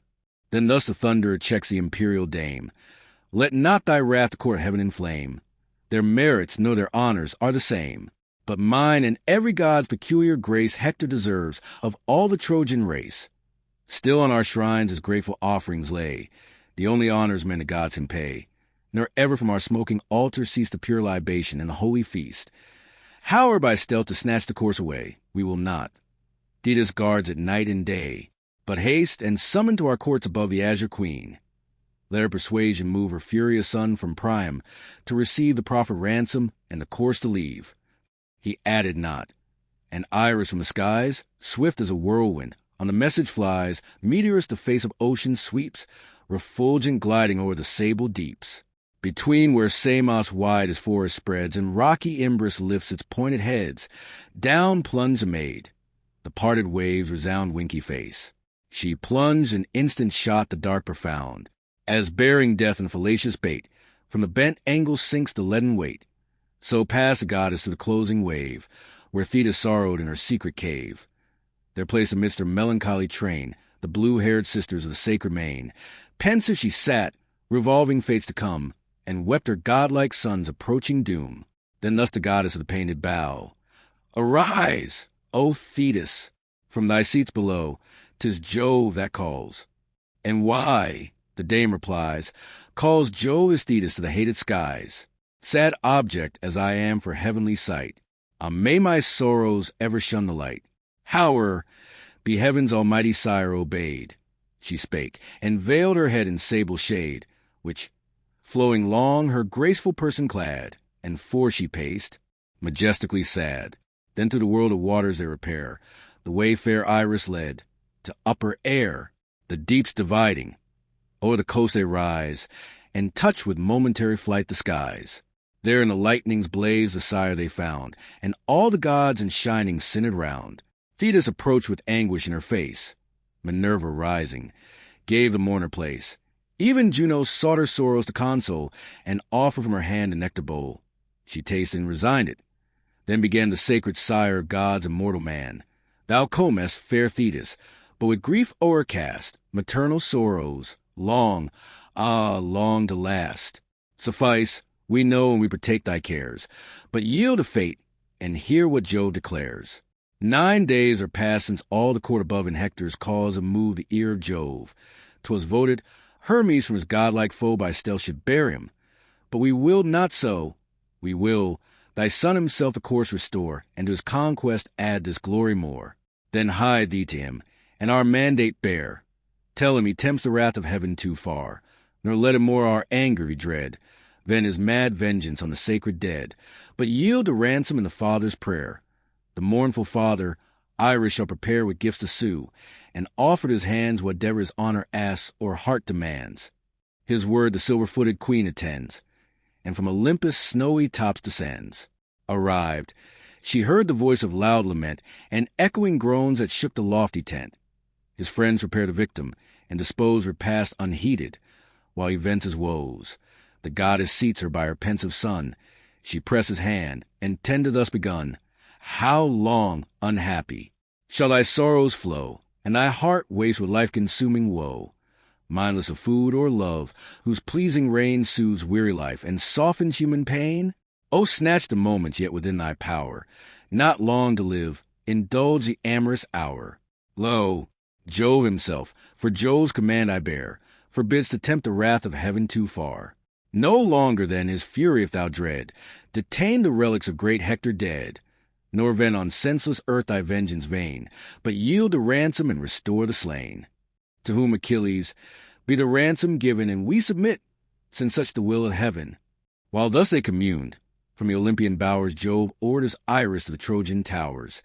Haste, winged goddess, to the sacred town, and urge her monarch to redeem his son. Alone the Ilian ramparts let him leave, and bear what stern Achilles may receive. Alone, for so we will. No Trojan near except to place the dead with decent care, some aged herald, who with gentle hand may the slow mules and funeral car command. Nor let him death, nor let him danger dread, safe through the foe by our protection led. Him Hermes to Achilles shall convey, guard his life, and partner of his way. Fierce as he is, Achilles' self shall spare his age, nor touch one venerable hair. Some thought there must be in a soul so brave, some sense of duty, some desire to save. Iris advises Priam to obtain the body of Hector, then down her bow the winged Iris drives, and swift at Priam's mournful court arrives. Where the sad sons beside their father's throne sat bathed in tears, and answered groan with groan. And all amidst them lay the hoary sire, sad scene of woe. His face his wrapped attire concealed from sight. With frantic hands he spread a shower of ashes o'er his neck and head. From room to room his pensive daughters roam, whose shrieks and clamors fill the vaulted dome. Mindful those who late their pride and joy lie pale and breathless round the fields of Troy. Before the king Jove's messenger appears, and thus in whispers greets his trembling ears. Fear not, O father, no ill news I bear. From Jove I come, Jove makes thee still his care. For Hector's sake these walls he bids thee leave, and bear what stern Achilles may receive. Alone, for so he wills, no Trojan near, except to place the dead with decent care, some aged herald, who with gentle hand may the slow mules and funeral car command. Nor shalt thou death, nor shalt thou danger dread, safe through the foe by his protection led. Thee Hermes to Iliad shall convey, guard of thy life, and partner of thy way. Fierce as he is, Achilles' self shall spare thy age, nor touch one venerable hair. Some thought there must be in a soul so brave, some sense of duty, some desire to save. She spoke and vanished. Priam bids prepare his gentle mules and harness the car. There, for the gifts, a polished casket lay. His pious sons the king's command obey. Then passed the monarch to his bridal room, where cedar beams the lofty roof's perfume, and where the treasures of his empire lay. Then called his queen, and thus began to say, Unhappy consort of a king distressed, partake the troubles of thy husband's breast. I saw descend a messenger of Jove, who bids me try Achilles' mind to move, forsake these ramparts, and with gifts obtain the corse of Hector, at yon navy slain. Tell me thy thought. My heart impels to go through hostile camps, and bears me to the foe. The hoary monarch thus, her piercing cries sad Hector renews, and then replies, Ah, whither wanders thy distemper mind? And where the prudence now that awed mankind? Through Phrygia once in foreign regions known, now all confused, distracted, overthrown. Sing thee to pass through hosts of foes, to face, O heart of steel, the murderer of thy race, to view that deathful eye, and wander o'er those hands yet red with Hector's noble gore. Alas, my lord, he knows not how to spare, and what is mercy thy slain sons declare. So brave, so many fallen, to claim his rage vain were thy dignity, and vain thy age. No, pen in this sad palace, let us give to grief the wretched days we have to live. Still for Hector let our sorrows flow, born to his own and to his parents' woe. Doomed from the hour his luckless life begun, to dogs, to vultures, and to Peleus' son. Oh, in his dearest blood might I allay my rage, and these barbarities repay. For could Hector merit thus, whose breath expired not meanly in unactive death? He poured his latest blood in manly fight, and fell a hero in his country's right. Seek not to stay me, nor my soul affright with words of omen. Like a bird of night, replied unmoved the venerable man Winky Face. 'Tis heaven commands me, and you urge in vain. Had any mortal voice the injunction laid, nor augur, priest, nor seer had been obeyed. A present goddess brought the high command. I saw, I heard her, and the word shall stand. I go, ye gods, obedient to your call. If in yon camp your powers have doomed my fall, content, by the same hand let me expire. Add to the slaughtered son the wretched sire. One cold embrace at least may be allowed, and my last tears flow mingle with his blood. From forth his open stores, this said, he drew 12 costly carpets of refulgent hue, as many vests, as many mantles told, and 12 fair veils, and garments stiff with gold, 2 tripods next, and twice 2 chargers shine, with 10 pure talent from the richest mine. And last a large well-labored bowl had place, the pledge of treaties once with friendly Thrace. Seemed all too mean the stores he could employ, for one last look to buy him back to Troy. Lo, the sad father, frantic with his pain, around him furious drives his menial train. In vain each slave with duteous care attends, each office hurts him, and each face offends. What make ye here, officious crowds? He cries hence, nor obtrude your anguish on my eyes. Have ye no griefs at home, to fix ye there? Am I the only object of despair? Am I become my people's common show, set up by Jove your spectacle of woe? No, you must feel him too. Yourselves must fall. The same stern god to ruin gives you all. Nor is great Hector lost by me alone. Your sole defense, your guardian power is gone. I see your blood the fields of Phrygia drown. I see the ruins of your smoking town. Oh, send me, gods, ere that sad day shall come, a willing ghost of Pluto's dreary dome. He said, and feebly drives his friends away. The sore-winged friends his frantic rage obey. Next on his sons his erring fury falls, Polites Paris, Agathon he calls. His threats Deiphobus, and Jove's here Hippothous, Pammon, Helene's the seer, and generous Anaphon. For yet these 9 survived, sad relics of his numerous line. Inglorious sons of an unhappy sire, why did not all in Hector's cause expire? Wretch that I am, my bravest offspring slain. You, the disgrace of Priam's house, remain, mess to the brave, renowned in ranks of war, with Troilus, dreadful on his rushing car, and last great Hector, more than man divine, for sure he seemed not a terrestrial line. All those relentless Mars untimely slew, and left me these, a soft and servile crew, whose days to feast and wanton dance employ, gluttons and flatterers, the contempt of Troy. Why teach ye not my rapid wheels to run, and speed my journey to redeem my son? The sons their father's wretched age revere, forgive his anger, and produce the car. High on the seat the cabinet they bind. The new-made car with solid beauty shined. Box was a yoke, embossed with costly pains, and hung with ringlets to receive the reins, 9 cubits long. The traces swept the ground. These to the chariot's polished pole they bound. Then fixed the ring the running reins to guide, and close beneath the gathered ends were tied. Next with the gifts, the price of Hector slain. The sad attendants load the groaning wain. Last of the yoke the well-matched mules they bring, the gift of Mysia to the Trojan king. But the fair horses, long his darling care, himself received and harnessed to his car. Grieved as he was, he not this task denied. The hoary herald helped him at his side. While careful these the gentle coursers joined, sad Hecuba approached with anxious mind, a golden bowl that foamed with fragrant wine, libation destined to power divine, held in her right. Before the steed she stands, and thus consigns it to monarch's hands. Take this and pour to Jove, that safe from harms his grace restore thee to our roof and arms. Since victor of thy fears, and slighting mine, heaven or thy soul, inspires this bold design, pray to that God, who high on Ida's brow surveys thy desolated realms below, his winged messenger to send from high, and lead thy way with heavenly augury. Let the strong sovereign of the plumy race tower on the right of yon ethereal space, that sign beheld and strengthened from above, boldly pursue the journey marked by Jove. But the god his augury denies, suppress thy impulse, nor reject advice. 'Tis just, said Priam, to the sire above to raise our hands, for who so good as Jove? He spoke, and bade the attendant handmaid bring the purest water of the living spring. Her ready hands a ewer and basin held, then took the golden cup his queen had filled. On the mid-pavement pours the rosy wine, uplifts his eyes, and calls the power divine, O first and greatest, heaven's imperial lord, on lofty Ida's holy hill adored, to stern Achilles now direct my ways, and teach him mercy when a father prays.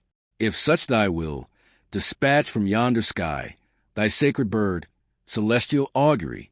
Let the strong sovereign of the plumy race tower on the right of yon ethereal space. So shall thy suppliant, strengthened from above, fearless pursue the journey marked by Jove. Jove heard his prayer, and from the throne on high dispatched his bird, celestial augury, the swift-winged chaser of the feathered game, and known to gods by Perchno's lofty name.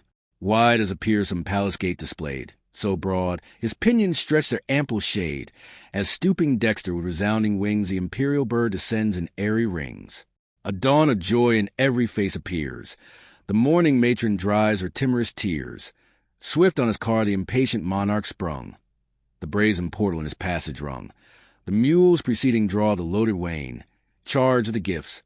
Ideas holds a rein. The king himself his gentle steeds controls, and through surrounding friends a chariot rolls.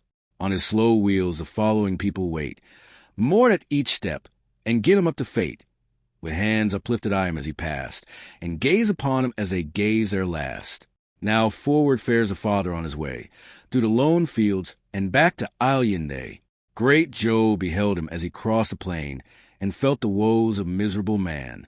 And mountain cumbered on the wings of winds that high, through fields of air his flight sustain, o'er the wide earth and o'er the boundless main. Then grasped the wand that causes sleep to fly, or in soft slumber seals a wakeful eye. Thus armed, swift Hermes steers his airy way, and stoops on Hellespont's resounding sea. A beauteous youth, majestic and divine, he seemed, fair offspring of some princely line. Now twilight veiled the glaring face of day, and clad the dusky fields in sober gray. What time the herald and the hoary king, their chariots stopping at the silver spring, that circling Elos' ancient marble flows, allowed their mules and steeds a short repose. Through the dim shade the herald first espies a man's approach, and thus the Priam cries, I mark some foes advance. O king, beware, this hard adventure claims thy utmost care.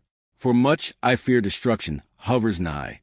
Our state asks counsel, is it best to fly, or old and helpless, at his feet to fall, two wretched suppliants, and for mercy call? The afflicted monarch shivered with despair. Pale grew his face, and upright stood his hair. Sunk was his heart, his color went and came. A sudden trembling shook his aged frame. When Hermes, greeting, touched his royal hand, and gentle, thus accost with kind demand, say, whither, father, when each mortal sight is sealed in sleep, thou wanderest through the night? Why roam thy mules and steeds the plains along, through Grecian foes, so numerous and so strong? What couldst thou hope, should these thy treasures view? These, who with endless hate thy race pursue. For what defense, alas, couldst thou provide? Thyself not young, a weak old man thy guide? Yet suffer not thy soul to sink with dread. For me no harm shall touch thy reverend head. From Greece I'll guard thee too, for in those lines a living image of my father shines. Thy words, that speak benevolence of mind, are true, my son, the godlike sire rejoined. Great are my hazards, but the gods survey my steps, and send thee, guardian of my way. Hail and be blessed, for scarce of mortal kind appear thy form, thy feature, and thy mind. Nor true are all thy words, nor erring wide. The sacred messenger of heaven replied, winky face. But say, conveyst thou through the lonely plains what yet most precious of thy store remains, to lodge in safety with some friendly hand? Prepare, perchance, to leave thy native land? Or fliest thou now? What hopes can Troy retain, thy matchless son, her guard and glory slain? The king alarmed. Say what, and whence thou art who search the sorrows of a parent heart, and know so well how godlike Hector died? Thus Priam spoke, and Hermes thus replied, You tempt me, father, and with pity touch. On this sad subject you inquire too much. Oft have these eyes that godlike Hector viewed in glorious fight, with Grecian blood embrued. I saw him when, like Jove, his flames he tossed on 1,000 ships, and withered half a host. I saw, but helped not. Stern Achilles' eye forbade assistance, and enjoyed the fire. For him I serve, of Myrmidonian race. One ship conveyed us from our native place. Polyctor is my sire, an honored name, old like thyself, and not unknown to fame. Of 7 his sons, by whom the lot was cast to serve our prince, it fell on me, the last, to watch this quarter. My adventure falls. For the morn the Greeks attack your walls. Sleepless they sit, impatient to engage, and scarce their rulers check their martial rage.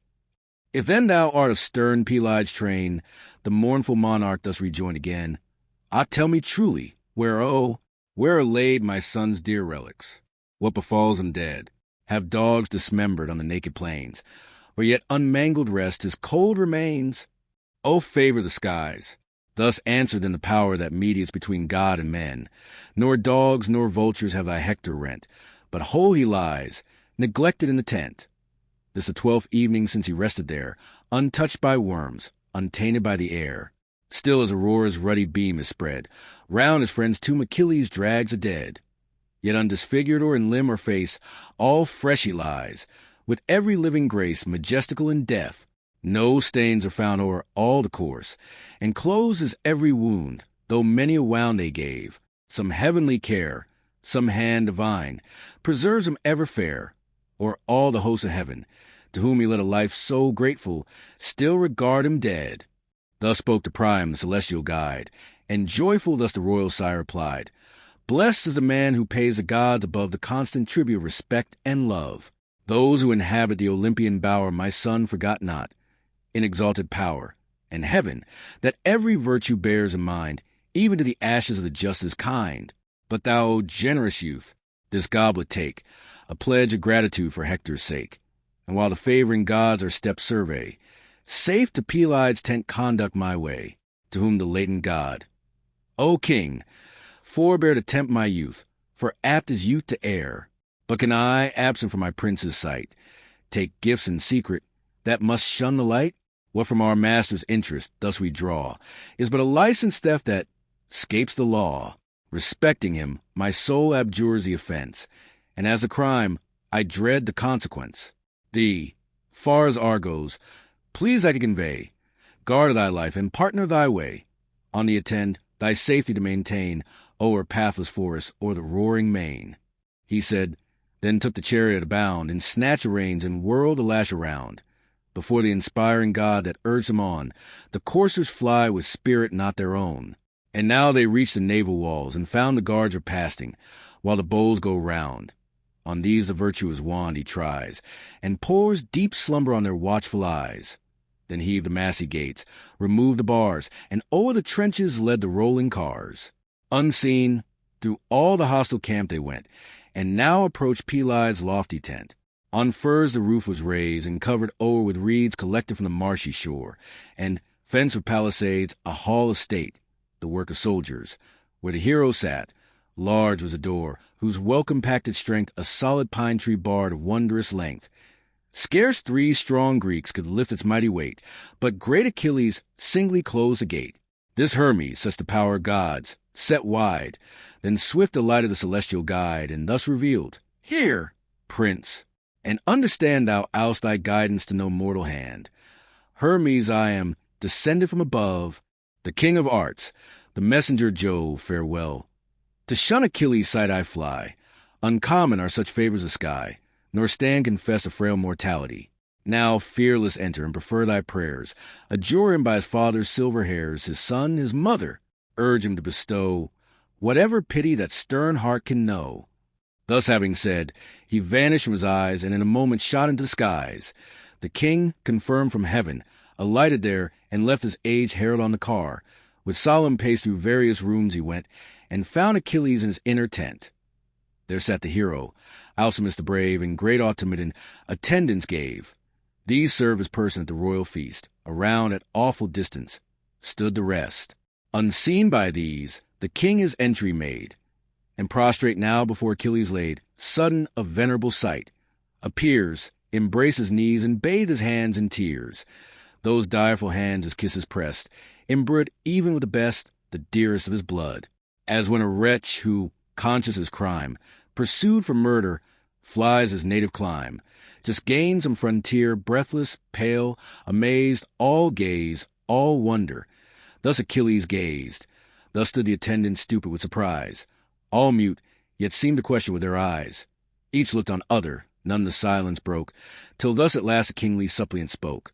Ah, think, thou favour the powers divine. Think of thy father's age, and pity mine. In me that father's reverent image trace, those silver hairs, that venerable face, his trembling limbs, his helpless person see. In all my equal, but in misery. Yet now, perhaps, some turn of human fate expels him helpless from his peaceful state. Think, from some powerful foe thou sayest him fly, and beg protection with a feeble cry. Yet still one comfort in his soul may rise. He hears the sun still lives to glad his eyes, and hearing, still may hope a better day may send him thee, to chase that foe away. No comfort to my griefs, no hopes remain, the best, the bravest of my sons are slain. Yet what a race! Ere Greece to Iliad came, the pledge of many a loved and loving dame. 19 one mother bore, dead, all are dead. How oft, alas, has wretched Priam bled! Still one was left their loss to recompense. His father's hope, his country's last offense. Him too thy rage has slain. Beneath thy steel, unhappy in his country's cause he fell. For him through hostile camps I bent my way. For him thus prostrate at thy feet I lay. Large gifts proportioned to thy wrath I bear. O hear the wretched and the gods revere. Think of thy father, and this face behold. See him in me, as helpless and as old, though not so wretched. There he yields to me, the first of men in sovereign misery, thus forced to kneel, thus groveling to embrace the scourge and ruin of my realm and race.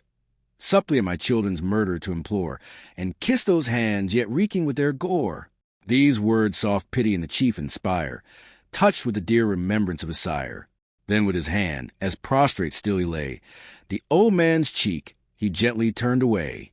Now each by turns indulged a gush of woe, and now the mingled tides together flow. This low on earth, that gently bending o'er, a father one and one son deplore.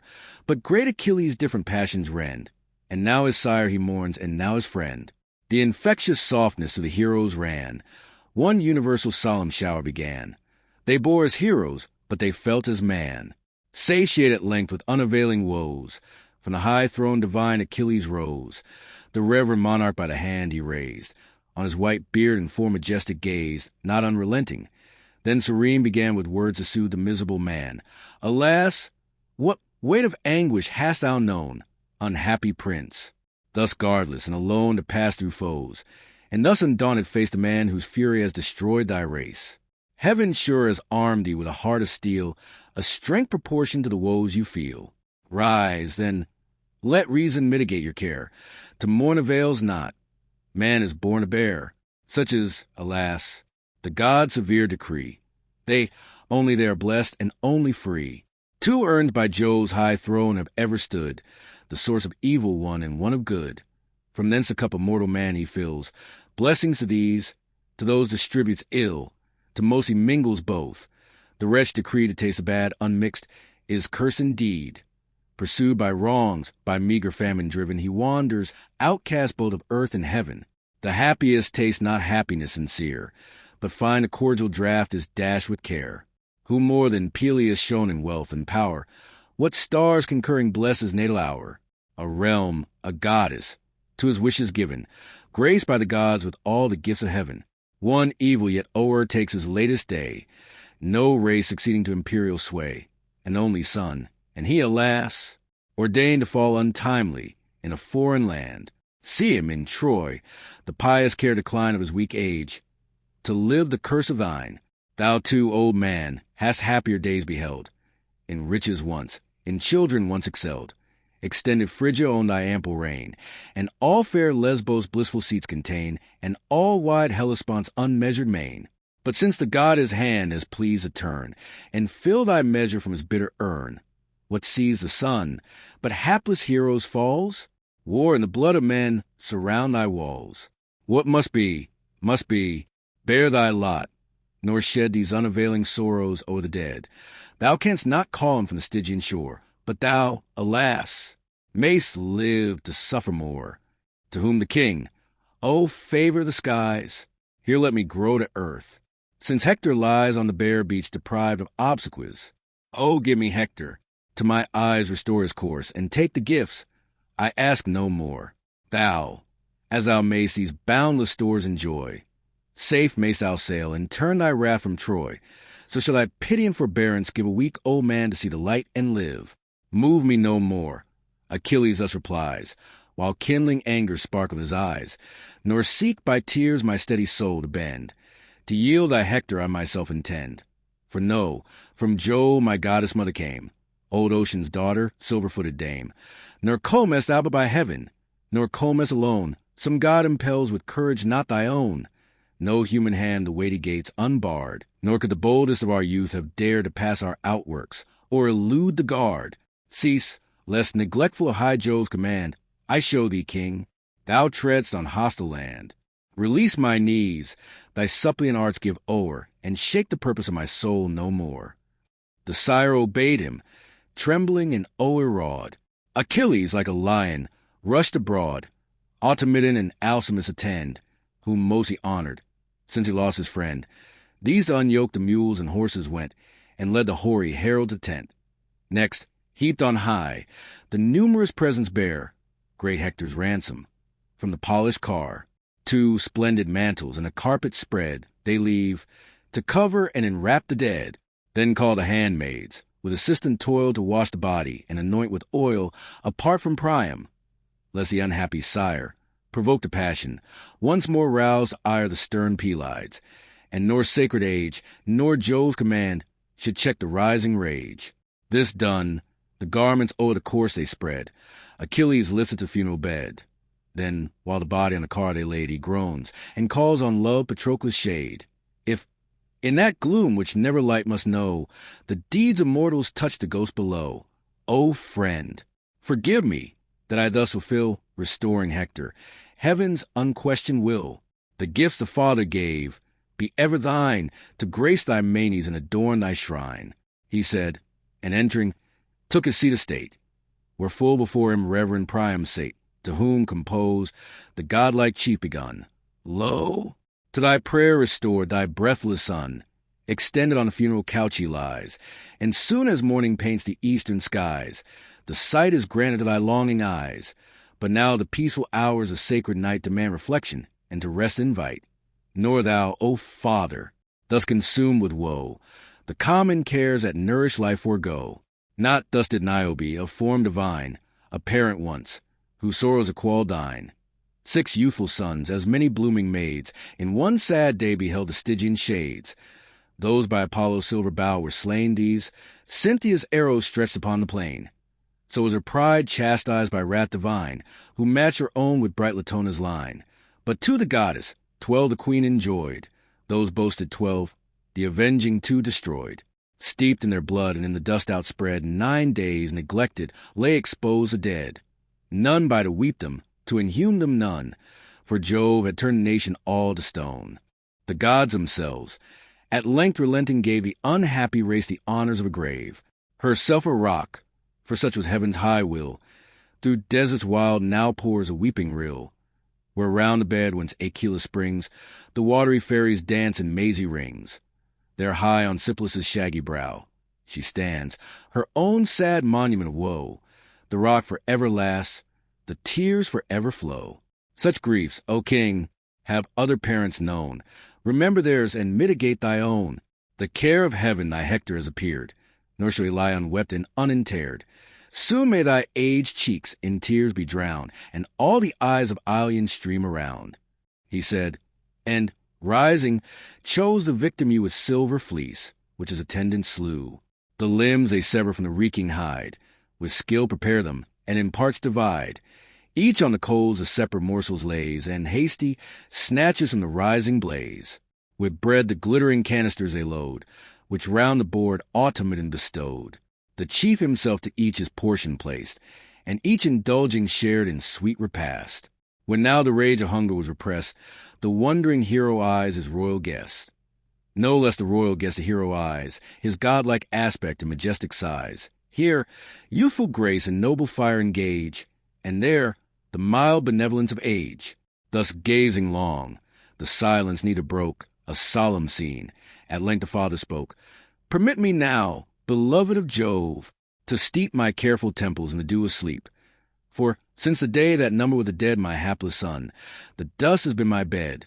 Soft sleep a stranger to my weeping eyes, my only food, my sorrows and my sighs. Till now, encouraged by the grace you give, I share thy banquet and consent to live. With that, Achilles bade prepare the bed, with purple soft and shaggy carpet spread. Forth by the flaming lights, they bend their way, and place the couches and the coverings lay. Then he, Now, father, sleep, but sleep not here. Consult thy safety, and forgive my fear, lest any Argive at this hour wake, to ask our counsel or our orders take, approaching sudden to our open tent, perchance behold thee, and our grace prevent. Should such report thy honored person hear, the king of men the ransom might defer, but say with speed, if aught of thy desire remains unasked, what time the rites require to inter thy Hector?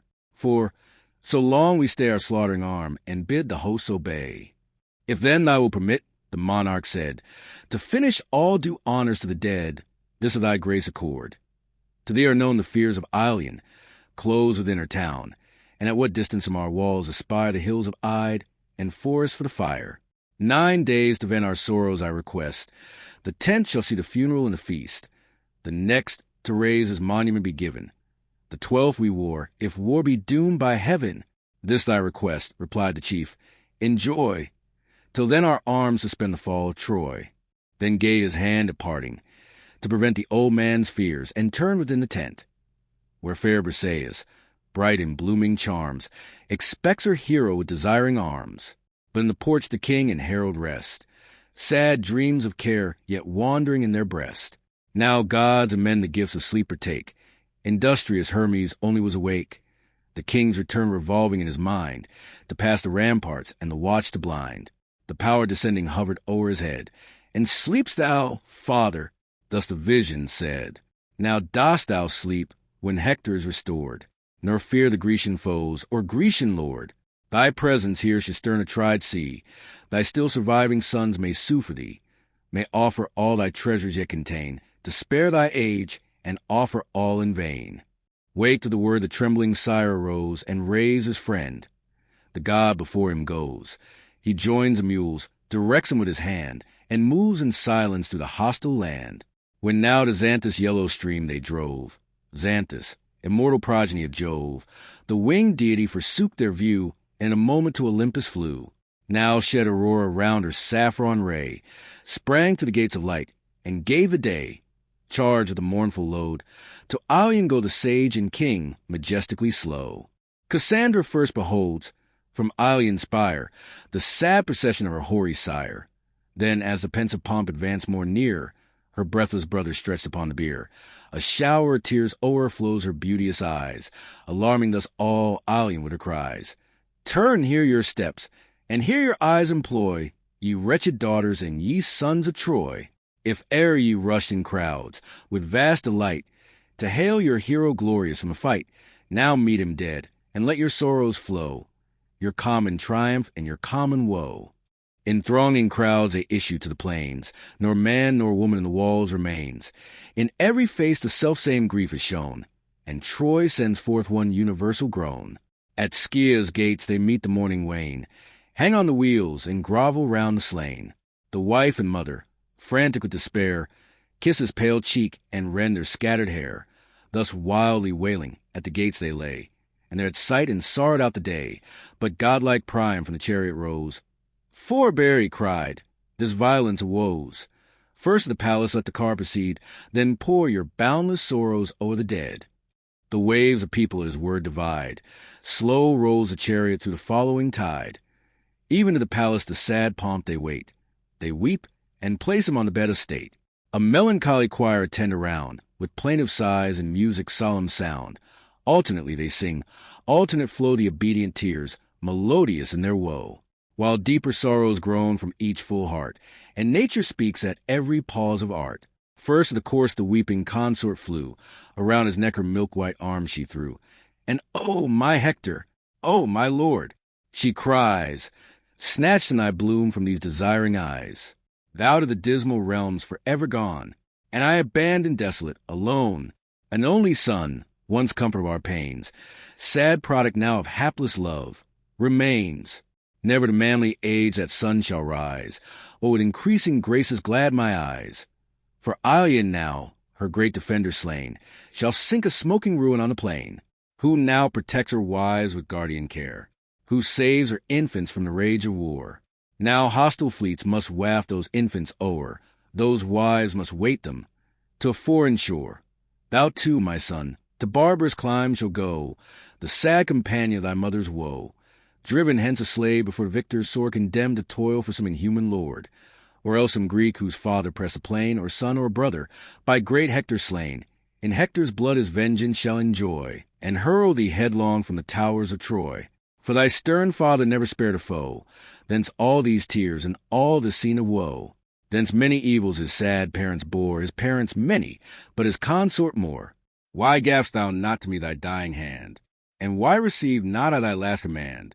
Some word thou wouldst have spoke, which, sadly dear, my soul might keep or utter with a tear, which never could be lost in air, fixed in my heart, and oft repeated there. Thus to her weeping maids she makes her moan, her weeping handmaids echo groan for groan. The mournful mother next sustains her part. O thou, the best, the dearest of my heart, of all my race thou most by heaven approved, and by the immortals even in death beloved, while all my other sons in barbarous bands Achilles bound, and sold to foreign lands, this felt no chains, but when a glorious ghost, free and a hero to the Stygian coast, sentenced, 'tis true, by his inhuman doom, thy noble corse was dragged around the tomb of him thy warlike arm had slain winky face. Ungenerous insult, impotent and vain, yet glow'st thou fresh with every living grace, no mark of pain or violence of face, rosy and fair. As Phoebus' silver bow dismissed thee gently to the shades below. Thus spoke the dame, and melted into tears. Sad Helen next in pomp of grief appears. Fast in the shining sluices of her eyes fall the round crystal drops, while thus she cries. Ah, dearest friend, in whom the gods had joined the mildest manners of the bravest mind, now twice 10 years, unhappy years, are o'er since Paris brought me to Trojan shore. Oh, had I perished, ere that form divine seduced this soft, this easy heart of mine! Yet was it ne'er my fate, from thee to find a deed ungentle or a word unkind. When others curse the authoress of their woe, thy pity checked my sorrows in their flow.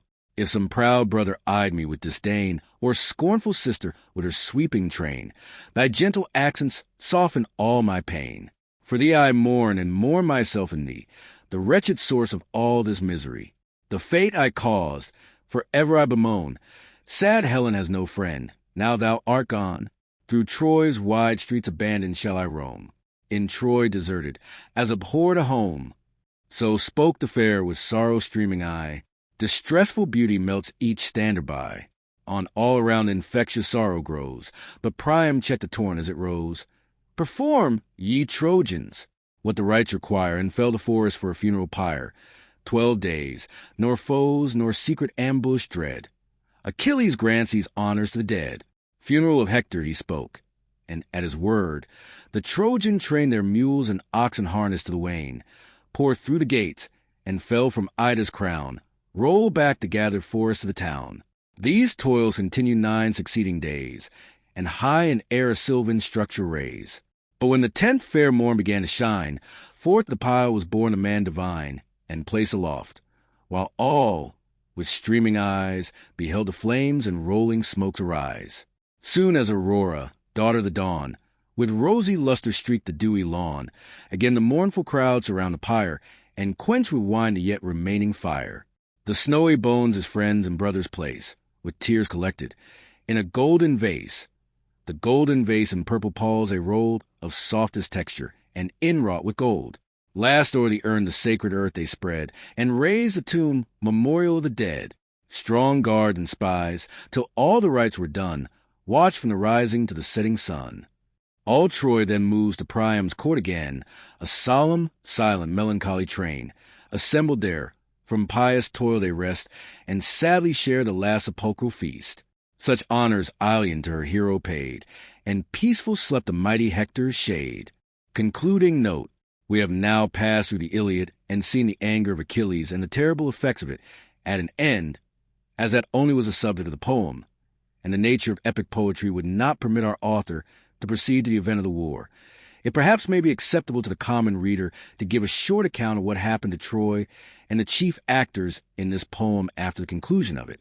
I need not mention that Troy was taken soon after the death of Hector by the stratagem of the wooden horse, the particulars of which are described by Virgil in the second book of the Aeneid.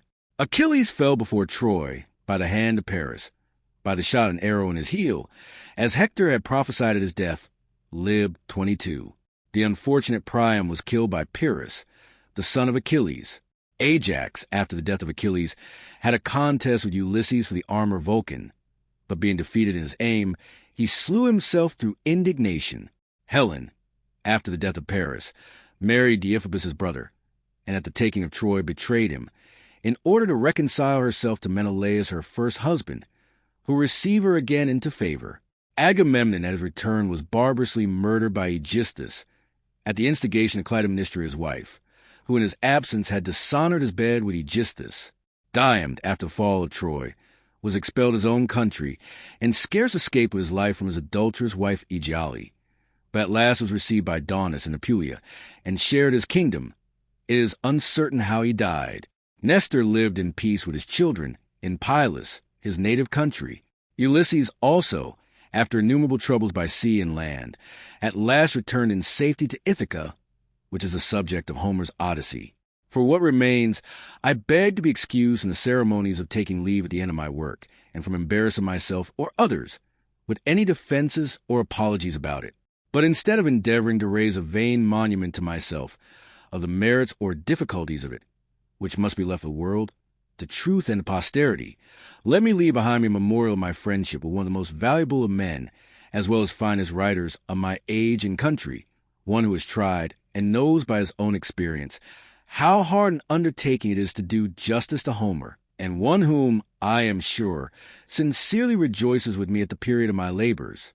To him, therefore, having brought this long work to a conclusion, I desire to dedicate, and have the honor and satisfaction of placing together, in this manner, the names of Mr. Congreve and of March 25th, 1728.